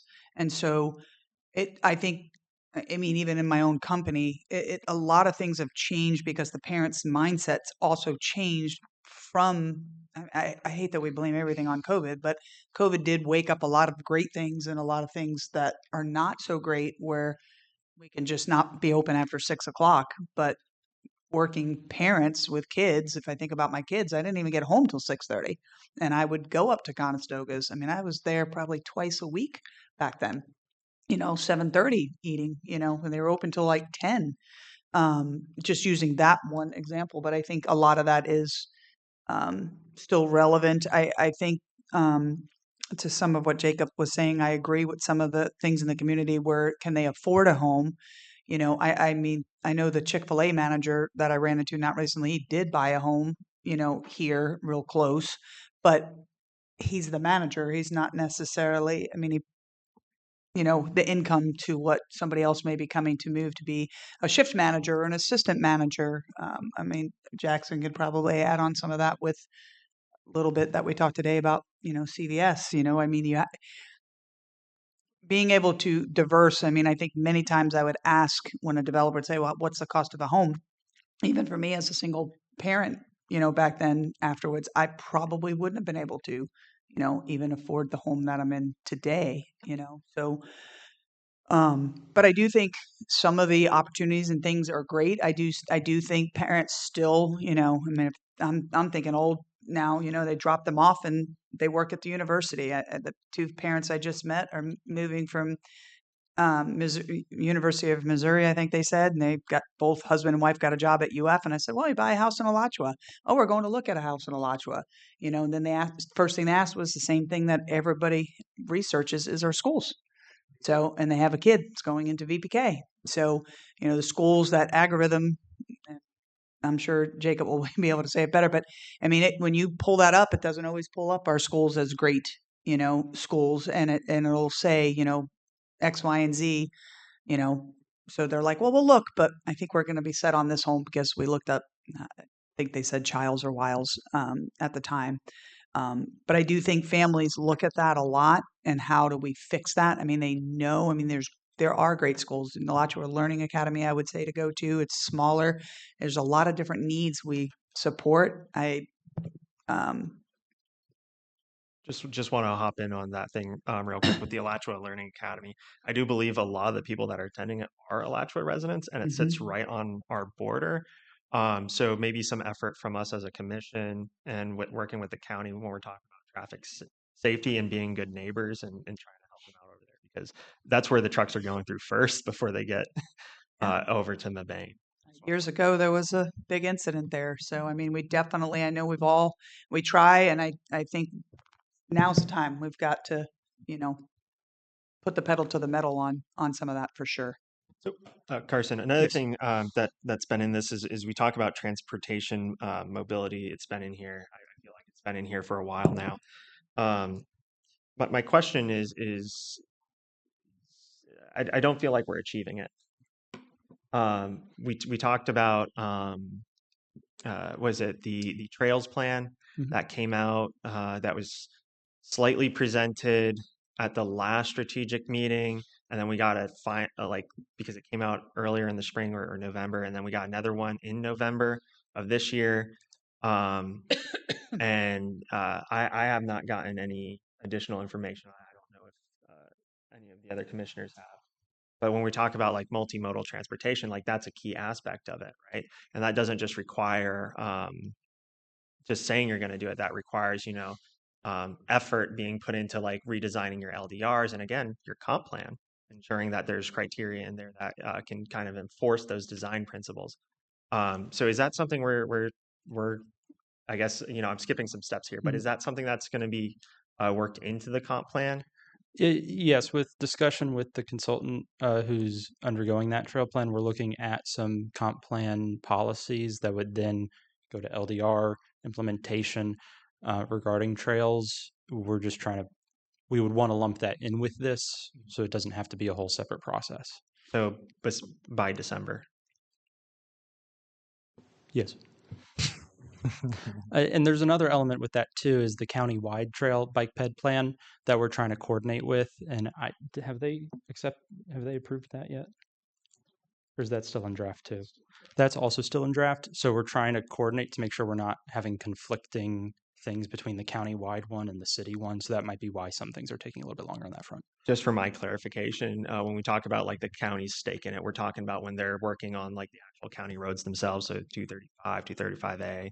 For this trail plan that I'm speaking of, the countywide bike ped plan is a trails master plan for the entire county.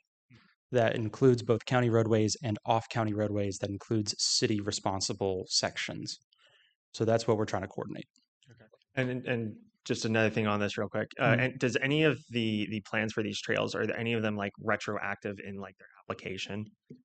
Because like if you look at Legacy Park, that area, there are no sidewalks between downtown and like Hal Brady from that side. So are we looking at like if we say we want the ability for residents to walk between our rec center, right, to downtown? Say there's like a game, a sports event, that weekend, and then giving them instead of getting in their car, driving all the way around if they're parked up on top of the hill or something like that. Will that support those things, or is that just something like, all right, it's already built? Brian can correct me if I'm wrong, but I have 2 points on that. One would be the city's trail plan does posit a connection to Legacy Park to downtown. And then two would be, excuse me, I believe there's some CRA goals and objectives regarding connecting Hal Brady to downtown as well, if I'm not mistaken. So that is one element. And then in terms of the trail going to downtown from Legacy or Hal Brady, or either one of them, because they're kind of connected with each other. In terms of requiring someone to come in after the fact and put it in, that's usually not going to happen. That's going to be more of it'll have to be a city-led approach on that. So, like, we're still considering that city-led approach for options outside of what we consider like the CRA zone. Yes, we're where there are yeah.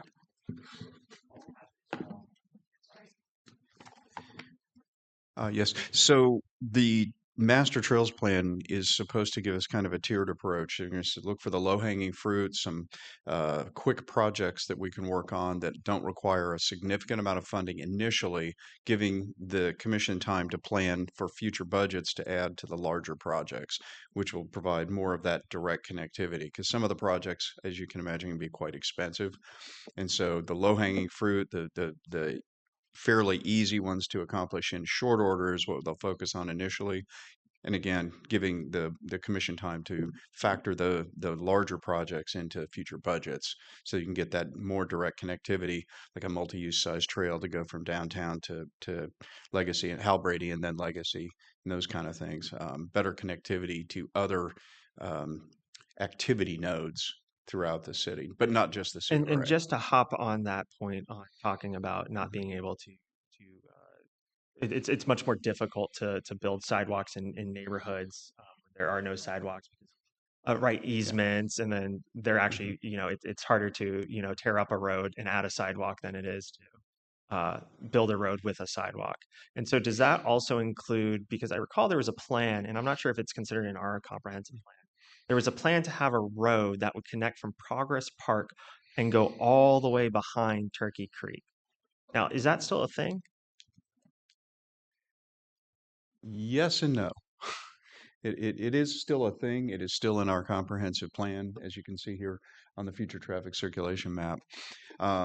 Because of events that have occurred since this was created, that's where the no part comes in.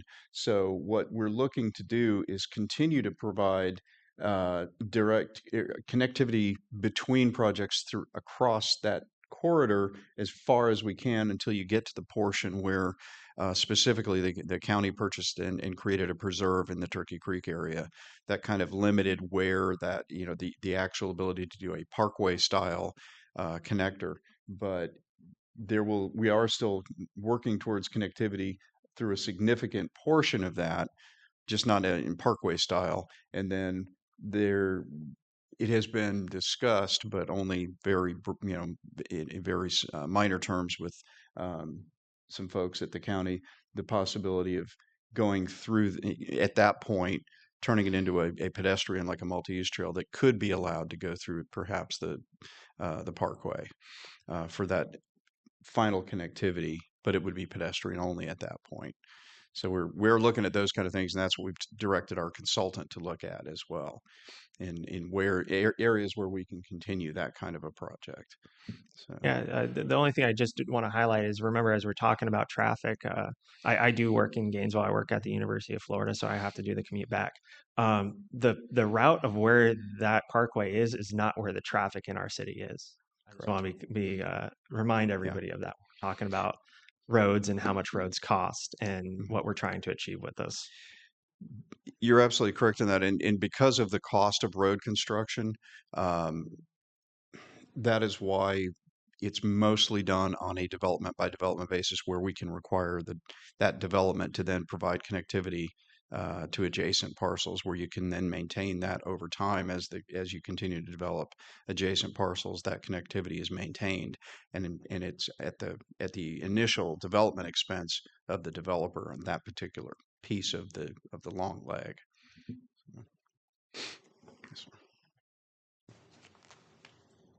If I can, I just wanted to add two quick things.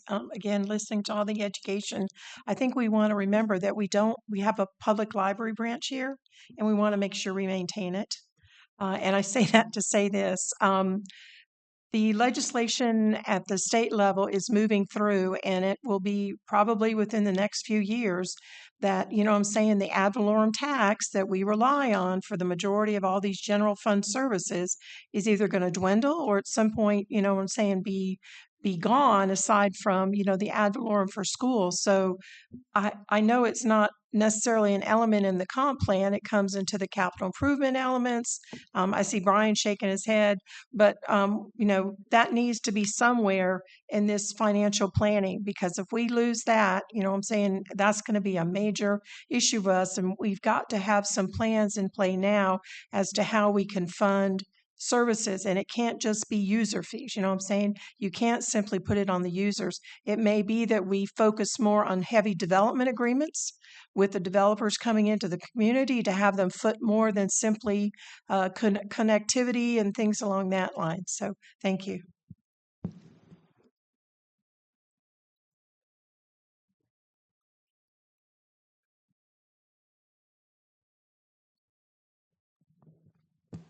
What's our time frame?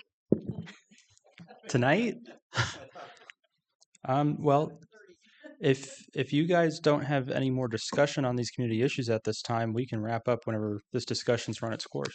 Just one last thing, because Mhm. this has been mentioned publicly, is when we talk of, it was mentioned regarding just recently when we're talking about, how we go from like user fees to funding these services and Mhm. opportunities.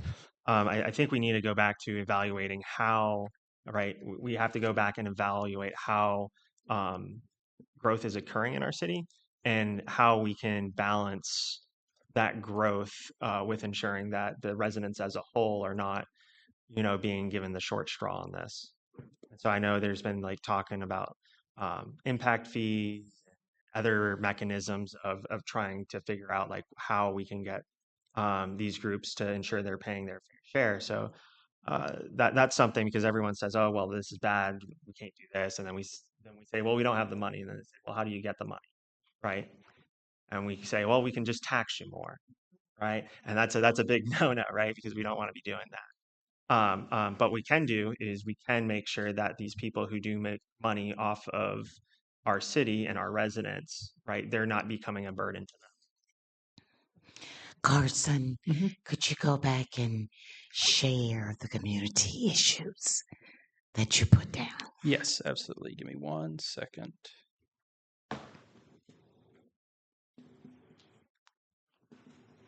And I'll briefly go through each of these. Of course, I've taken a lot of notes under each of them. Good. But broadly speaking, the first one that came up was safety, specifically child safety, and that kind of spun into traffic safety, including roundabouts, traffic calming, etc., and different crossing points throughout the city where necessary. That led into the conversation about education and schools in general, related to school quality, school closings. Um, And then also the maintenance of the public library, I have put into that category. Green space, natural resources, and clean water. It was stated that we do a good job at recreation, but need more open space. And then transportation has several different issues in it that we could discuss endlessly, I'm sure.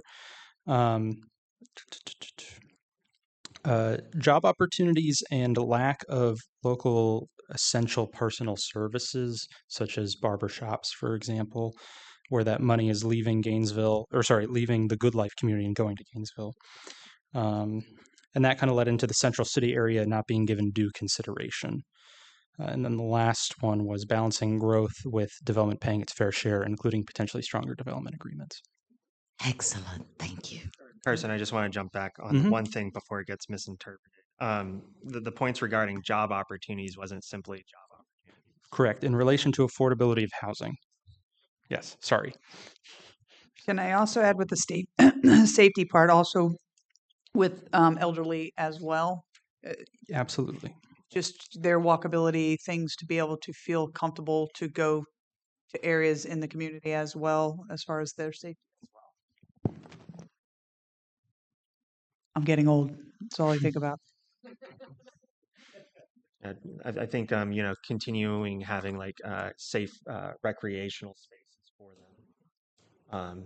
Because, I'm not old yet, I know, but I imagine when I get there and if my partner she dies, it's probably a lonely thing. So especially if your kids are off away, so having that community that you can socialize and you can connect with is a very important thing. So making sure that we continue doing that. Absolutely.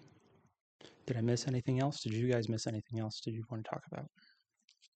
Yeah, I just want to add also too, when we talk about recreation, I Mhm. know most times we think about what's happening at Legacy Park, all the sports and different things like that. And then we talk about the seniors, but there's a huge population that's being missed.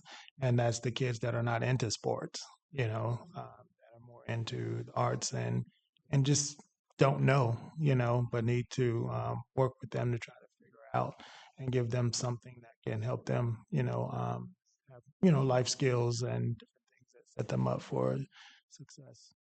Okay. All right. With that, I thank you all for your participation. This has been Thank you, everybody. very I think this was productive, great. and we'll ensure that all of this is reflected. Yes. One last thing, there was a comment. It was talking. The comment was regarding people who move to our city and they don't know it's the good life. And I just want to comment on that because the way that the residents, in my vision of the Good Life community, the way those residents will know that is by the actions the leadership of this community take in achieving that vision. So they don't have to go and say, hey, are we the Good Life community? They'll know it because they're living here. They're going to experience it in every aspect of your life. And that's the vision I want us to work for and achieve. Thank you. All right. Well, thank you once again. I'd like to remind everyone who attended from the public that May 19th at 6 p.m. back here in the Commission chambers, we will have an opportunity for residents to participate in this process and hear their thoughts on community issues and the city's vision and potentially mission statement as well. But before we go, you're not quite free yet because we still have director's comments. But you're done with me at least. I promise this will be brief, but I hope you'll indulge me just a little bit. I did want to take advantage. It's a rare occasion when we have both of our uh, uh, land use and development deciding bodies in the same room at the same time. And I just wanted to briefly address a recurring theme that I've been hearing both at the Planning and Zoning Board meetings, at the City Commission meetings, and also on social media, because I do pay attention to social media and the comments and the things that are going on out there. And basically, that is this recurring theme that the decision-making bodies never, they always approve everything or never turn anything down. It's a common refrain, and it's not only particular to the city of Alachua. Everywhere I've ever been, it's been the refrain, and there's some good reasons for that. And I'll hit that very quickly and go through this. My intent is just so that when you have a decision to make on any kind of a process, whether it's a land use and zoning change or whether it's a site plan that the Planning and Zoning Board has deciding authority on, that you feel comfortable when you make a decision, whether it's to approve it, whether it's deny it, you are comfortable that the application before you has been thoroughly researched and vetted by your professional staff, and that you're making your decision based on the best evidence available at that time for that process. And so with that, I'm going to use an example of land use and zoning change just to go through the steps very briefly. And this is actually a very truncated version of what we actually go through, but this is the abbreviated version. So your first step, pre-application conference. Almost all of our land use and zoning applications require some sort of a pre-application conference. Oftentimes we'll have 3 or 4 of these pre-application conferences, and it's an opportunity for them to get a better understanding from staff what their application needs to have, the thoroughness that it is required of them, and to get to know whoever the applicants are, that kind of thing, and that for them to get to know staff. Like I said, it is required for most land use applications, and often there are multiple of those meetings. Second step is the neighborhood meeting. A lot of communities don't require this. I've been in both, where they do and where they don't. I like the neighborhood meeting. I think it gives obviously it's more transparent for the neighborhood. The neighborhood surrounding a potential project gets advance notice that this is something that's coming down the pike, but it also gives the neighborhood the opportunity to share with the developer or developers their concerns of what the potential negative aspects could be for them as neighbors. In general, it's a forefront. Everybody who owns property within 400 feet of a project is going to get a notice. And again, that's for almost all of our land use related applications. Not for legislative, which is like comprehensive plan amendments and things, but if you're going to have a land use and zoning change, generally the land use will be discussed at the neighborhood meeting, which is required of the rezoning application that goes with it. Third step, application submittal. The very first thing that staff does is we make sure that they've dotted every I, crossed every T in terms of what has to be included in each and every one of those applications. The city of Alachua has a fairly comprehensive list of items that has to be included in everything from a land use and zoning change down to a site plan.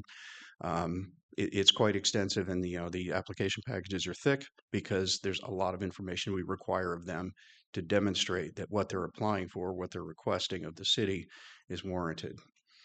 Again, we look at the proper form, sufficient detail, and of course the application fee to pay for at least some of staff's costs and advertising costs and things like that, so that development pays for itself. It doesn't. It's not falling on the taxpayers to actually subsidize it in any way. And then if it's deemed to be incomplete, gets sent back with a list of deficiencies that they have the opportunity to address. If they don't address it within 45 days, then we can administratively withdraw the application. If it is complete, then it goes on to the next step, which is the actual review of what they've submitted, not just the completeness, but the actual content. Then, of course, step 4, application review. We distribute it to members of the project assistance team. Internally, that's generally planning, public services departments, compliance, risk management, sometimes Alachua Police Department. Externally, it's usually an outside consultant of some sort, an engineer, a surveyor, whatever is necessary for that application. County EMS, school board, etc. Again, it's somewhat application dependent. And then once every group has had time to review it and then provide comments, we sort of meet to consolidate those comments to make sure that planning understands everybody else's comments or concerns, and then we boil it down into a combined response that we then provide to the applicant. The applicant has the opportunity to request a meeting with the PAT to go over those comments if they need some clarification. And then the applicant resubmits their application addressing these comments. This can go back and forth many, many iterations. It's not an exaggeration to say I've seen applications where we had 6, 7, 8 resubmittals before the applicant got it to where the staff felt that they had addressed all of the comments and issues that needed to be addressed before it was presentable to whatever the deciding body is. Then, of course, once it's ready for public hearing, we go to the outside agent to reviews to make sure they were completed satisfactorily. Staff has deemed it to be consistent with the comprehensive plan, deemed to be compliant with the LDRs, and then also public services is generally confirmed that there's adequate infrastructure available for whatever the service may be, whether it's water, sewer, roads, and we look at the concurrency as far as roadway concurrency.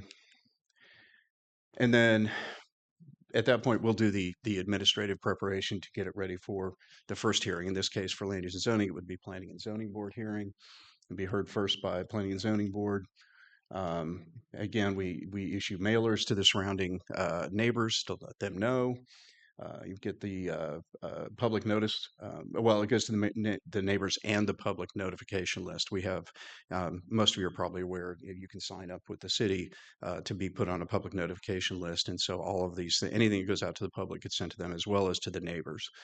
And then, of course, the advertising in the newspaper and signage posted on the property. And this, depending on the size of the property, that determines the number of signs that would go out and their spacing. Staff reports are created, which the staff report alone has about 100 steps. And this step precedes each public hearing. So it happens 3 times generally. If it's going to go to P&Z, then it also has to happen twice if it's going to the planning or to the city commission.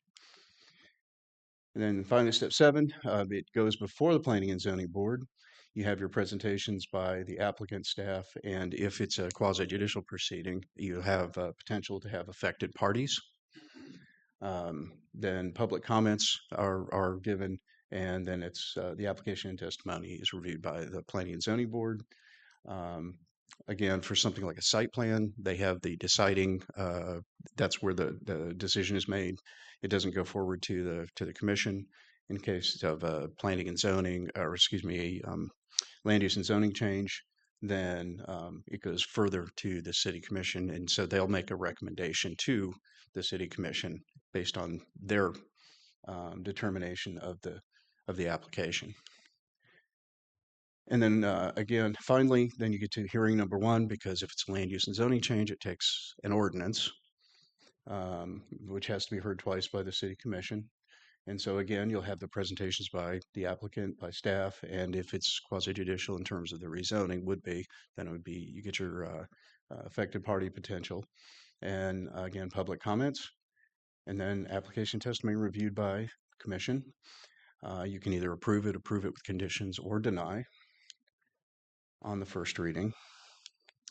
If it's approved on first reading, then the enactment hearing will be scheduled. And if it's a small scale comprehensive plan amendment, if it's a large scale comprehensive plan amendment, then it would be transmitted to the state for their review. And then they would potentially submit comments back to the city. And then, of course, the final step is the city commission hearing number 2, where once again, all the evidence and testimony is presented by the applicant, by staff report, and affected parties, if there are any. Another opportunity for public comments, and the commission makes its final decision based on the testimony and application materials presented. If the city commission does approve it, then there is an additional, well, excuse me, I'm skipping a step. City commission approves the conditions, or denies. And then based on that, if approved, there's a 30-day appeals process that has to expire before it's officially enacted. And so that, in a very brief nutshell, is sort of the whole process it goes through. This usually takes several months.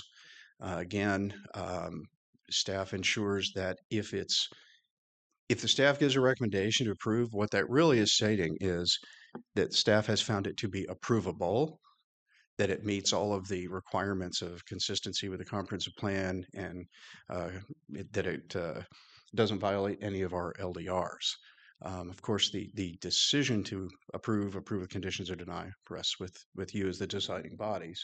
And so I just wanted, by the time it gets to you, it's been vetted very thoroughly. And so oftentimes when you approve it, it's because you have all of that evidence laid out. We've ensured that the applicant has done a good job of providing you everything you need to know to make an informed decision.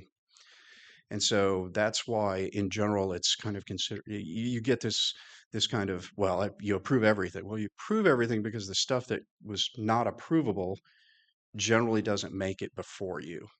And so that's why there's that kind of misconception that, well, you don't ever turn anything down, which isn't true, because both bodies have turned things down since I've been here. And so, but in general, that feeling, I think, in the public perception is because so much work has been done before it ever goes before you all for review, that we've weeded out, staff has weeded out, like no developer wants to go before a deciding body with a staff recommendation for denial, because the staff is going to state, well, it's not consistent with the comp plan, or it doesn't comply with the LDRs, because most deciding bodies would say, no, we're not going to vote for it. Staff says it's not compliant. And so I just wanted to kind of address that because I know that's kind of a building recurring theme that's been going on. And like I said, it happens pretty much everywhere. So it's a common refrain. Thanks. With that, unless you have Those any were some questions. long remarks. No, there's questions. So my question is then is if we have such an in-depth and thorough process for these types of developments, why is the common sentiment that what's happening is bad for our community if we have all these steps in place to ensure that it's not? Mr. Well, since it's a workshop, I don't have to address the mayor, I guess we can just direct. But I would just say that there's a difference between what is legally compliant or legally approvable versus public sentiment. Public sentiment could be wildly divergent from what's legal because people just may not like what they see happening. And so it's not based on review per se. It's, well, we just don't like that type of development, or we don't think that's good for our community, which is everybody's welcome to their personal So opinion then my on that. second question, it's kind of a philosophical question, is Mhm. if we say that these are legally all, fit within the guidelines, right? That we've got to, steps here. My question is why have us sitting on the dais making a decision on it if we're following within the guidelines of this is legally approvable for our community? Well, again, as the deciding body, you can decide, well, even though this is legal, do I still think it's good for my community? So you have that choice to make. Now, with a caveat, in quasi-judicial Right. proceedings, that's a little bit different because in a quasi-judicial proceeding, We've it's already given based them the right. on competent substantial evidence. It's not supposed to be based on, I don't say arbitrary, but And jumping to this next feelings point. So and when things. we have legislative Mhm. agenda items regarding rezoning or comprehensive plan changes, Mhm. right? There's more leeway into how we can inform our decisions with that, correct? Versus the Um, QJs. That is correct. Without diverging into legal advice, yes. In general, legislative has a lesser bar to achieve to make a decision in terms of the what qualifies as evidence than a quasi judicial. Okay. So it's just from what I'm saying is we have to go probably back and look at our comprehensive plan and our LDRs themselves and make sure they're aligning with what our community wants for its good life vision and make sure it's lining there. So that way, when we're sitting on the dais and these agenda items come up, one, staff has vetted it to the standards that we have created. And then when it gets to us, that we then know, it has achieved the vision that our community wants. Is that a fair idea? Assessment? That's fair, and that goes back to like Carson originally talked about in terms of the evaluation appraisal report and updating the comprehensive plan. It is a dynamic document. Over time, it will change as things on the ground change, as conditions change, whether it's economic, physical, whatever. And so, yeah, to keep your comprehensive plan relevant to your current situation and what your vision for the future, that's where you make those changes. So just to summarize real quick, comprehensive plan, super important. Reviewing our LDRs, super important, right? Absolutely. QJs, we follow the law, we follow substantial evidence, right? Mhm. When we deal with, things that fall outside of that, our hearings and our recommendations, we have more leeway in determining if this truly fits what we are trying to achieve as a community. I think that sounds like a pretty good summation. All right, thank you. I would just add really quick one thing. Mhm. There are, 11,000 people that live in the city of Alachua, roughly? Mhm. So sometimes I think we hear a lot from the same people, at least in my experience. That's what I've noticed. And I think all voices are important, whether that's doing more thorough research of our community, but focusing on the 10, 15 people that have the loudest voices isn't really representing our community as a whole. So just would mention that as well. Just to clarify on this one point, I do think there's more than 15 people speaking on this. I think this I'm year not speaking about a topic, and I well, don't want I'm to just get into a saying. back and forth, but Anyways, that's not what I was referring to. so what I'm saying is there is a sentiment that is being voiced by the community. So we'll see if we can listen to them.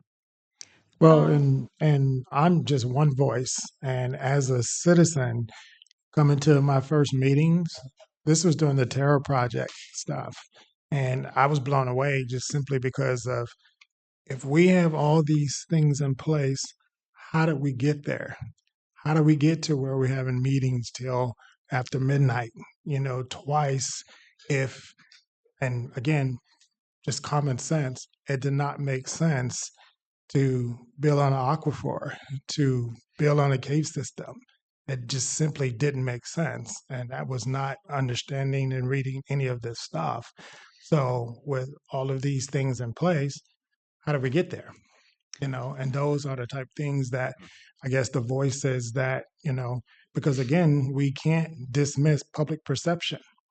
Public perception is huge because that's how most of us got here, by the public, and so we have to always take that in consideration, but again, we have to question too, how do we get ourselves in these places, in these positions to where, we're, you know, the core essential pieces of our community are being questioned. Water should never be a deciding factor if we should have water or a golf course. It shouldn't be to where we, have this or that or the other, and we're talking about lives, that Terra project, that was a death trap. And again, just my opinion as a private citizen, that's my perception of that from everything that I've heard. I could be absolutely wrong, but again, public perception. Just technically not, but Mr. Mayor, if I can just add one thing, and I'm going to step back now as a citizen. Historically, there was a time period when we were getting slammed with anywhere from 5 to 10 land use applications every single month when I worked here, almost 15 plus years ago. I think part of it is that developers look to communities that they feel that, I'm saying that they have a good rapport with the citizens, they have a good rapport with the elected officials. What they're proposing is what of interest to the community. If developers get a signal that what they're wanting to do is not in keeping with the vision or what a community is interested in, trust me, they won't come here. It is a cost to developers to go through this process. So I say that to say this, pay attention to what your future land use map is. You know what I'm saying? Hardline those things in your comp plan and in your land development code. That's really, in my opinion, where you'll fine tune some of that stuff. And I think at one point we had, Mr. Thomas, didn't we have something on the website that said development map and it showed all the different things that had been approved or something? I don't know, had a little legend or like number one is the blah, blah, blah subdivision. We have a development map online, and Okay. it shows the various stages of each application. And it's current, right? It's a little bit out of date, but Okay. it's not too far. Again, not directing, but my suggestion would be that perhaps that get updated. And I think that that's what the public is seeing, and they're saying, wait a minute, do we need more? And I think by some of the recent legislative decisions that have been going out, I think you'll see some of this take what I would call, for lack of a better term, a pause, because at one point, this is going a long time ago, we actually had to put in a moratorium for some of the old people that have been here from a long time ago because our comp plan wasn't current with what we needed in the community. So I think the timing on this is very apropos. And I think that, the commission and the community and everything needs to, tell folks and direct your administration of what you want. Because remember, your planners have a set of guidelines, you know what I'm saying? And they don't have the authority. In all the years that I've worked, I can't necessarily remember when a planning department took a recommendation in a staff report and said denial. because, you know what I'm saying, you would have had that dialogue before it got to that stage. And I'm speaking from my own experience. So I would just say that we need to send out the right signals. You know what I'm saying?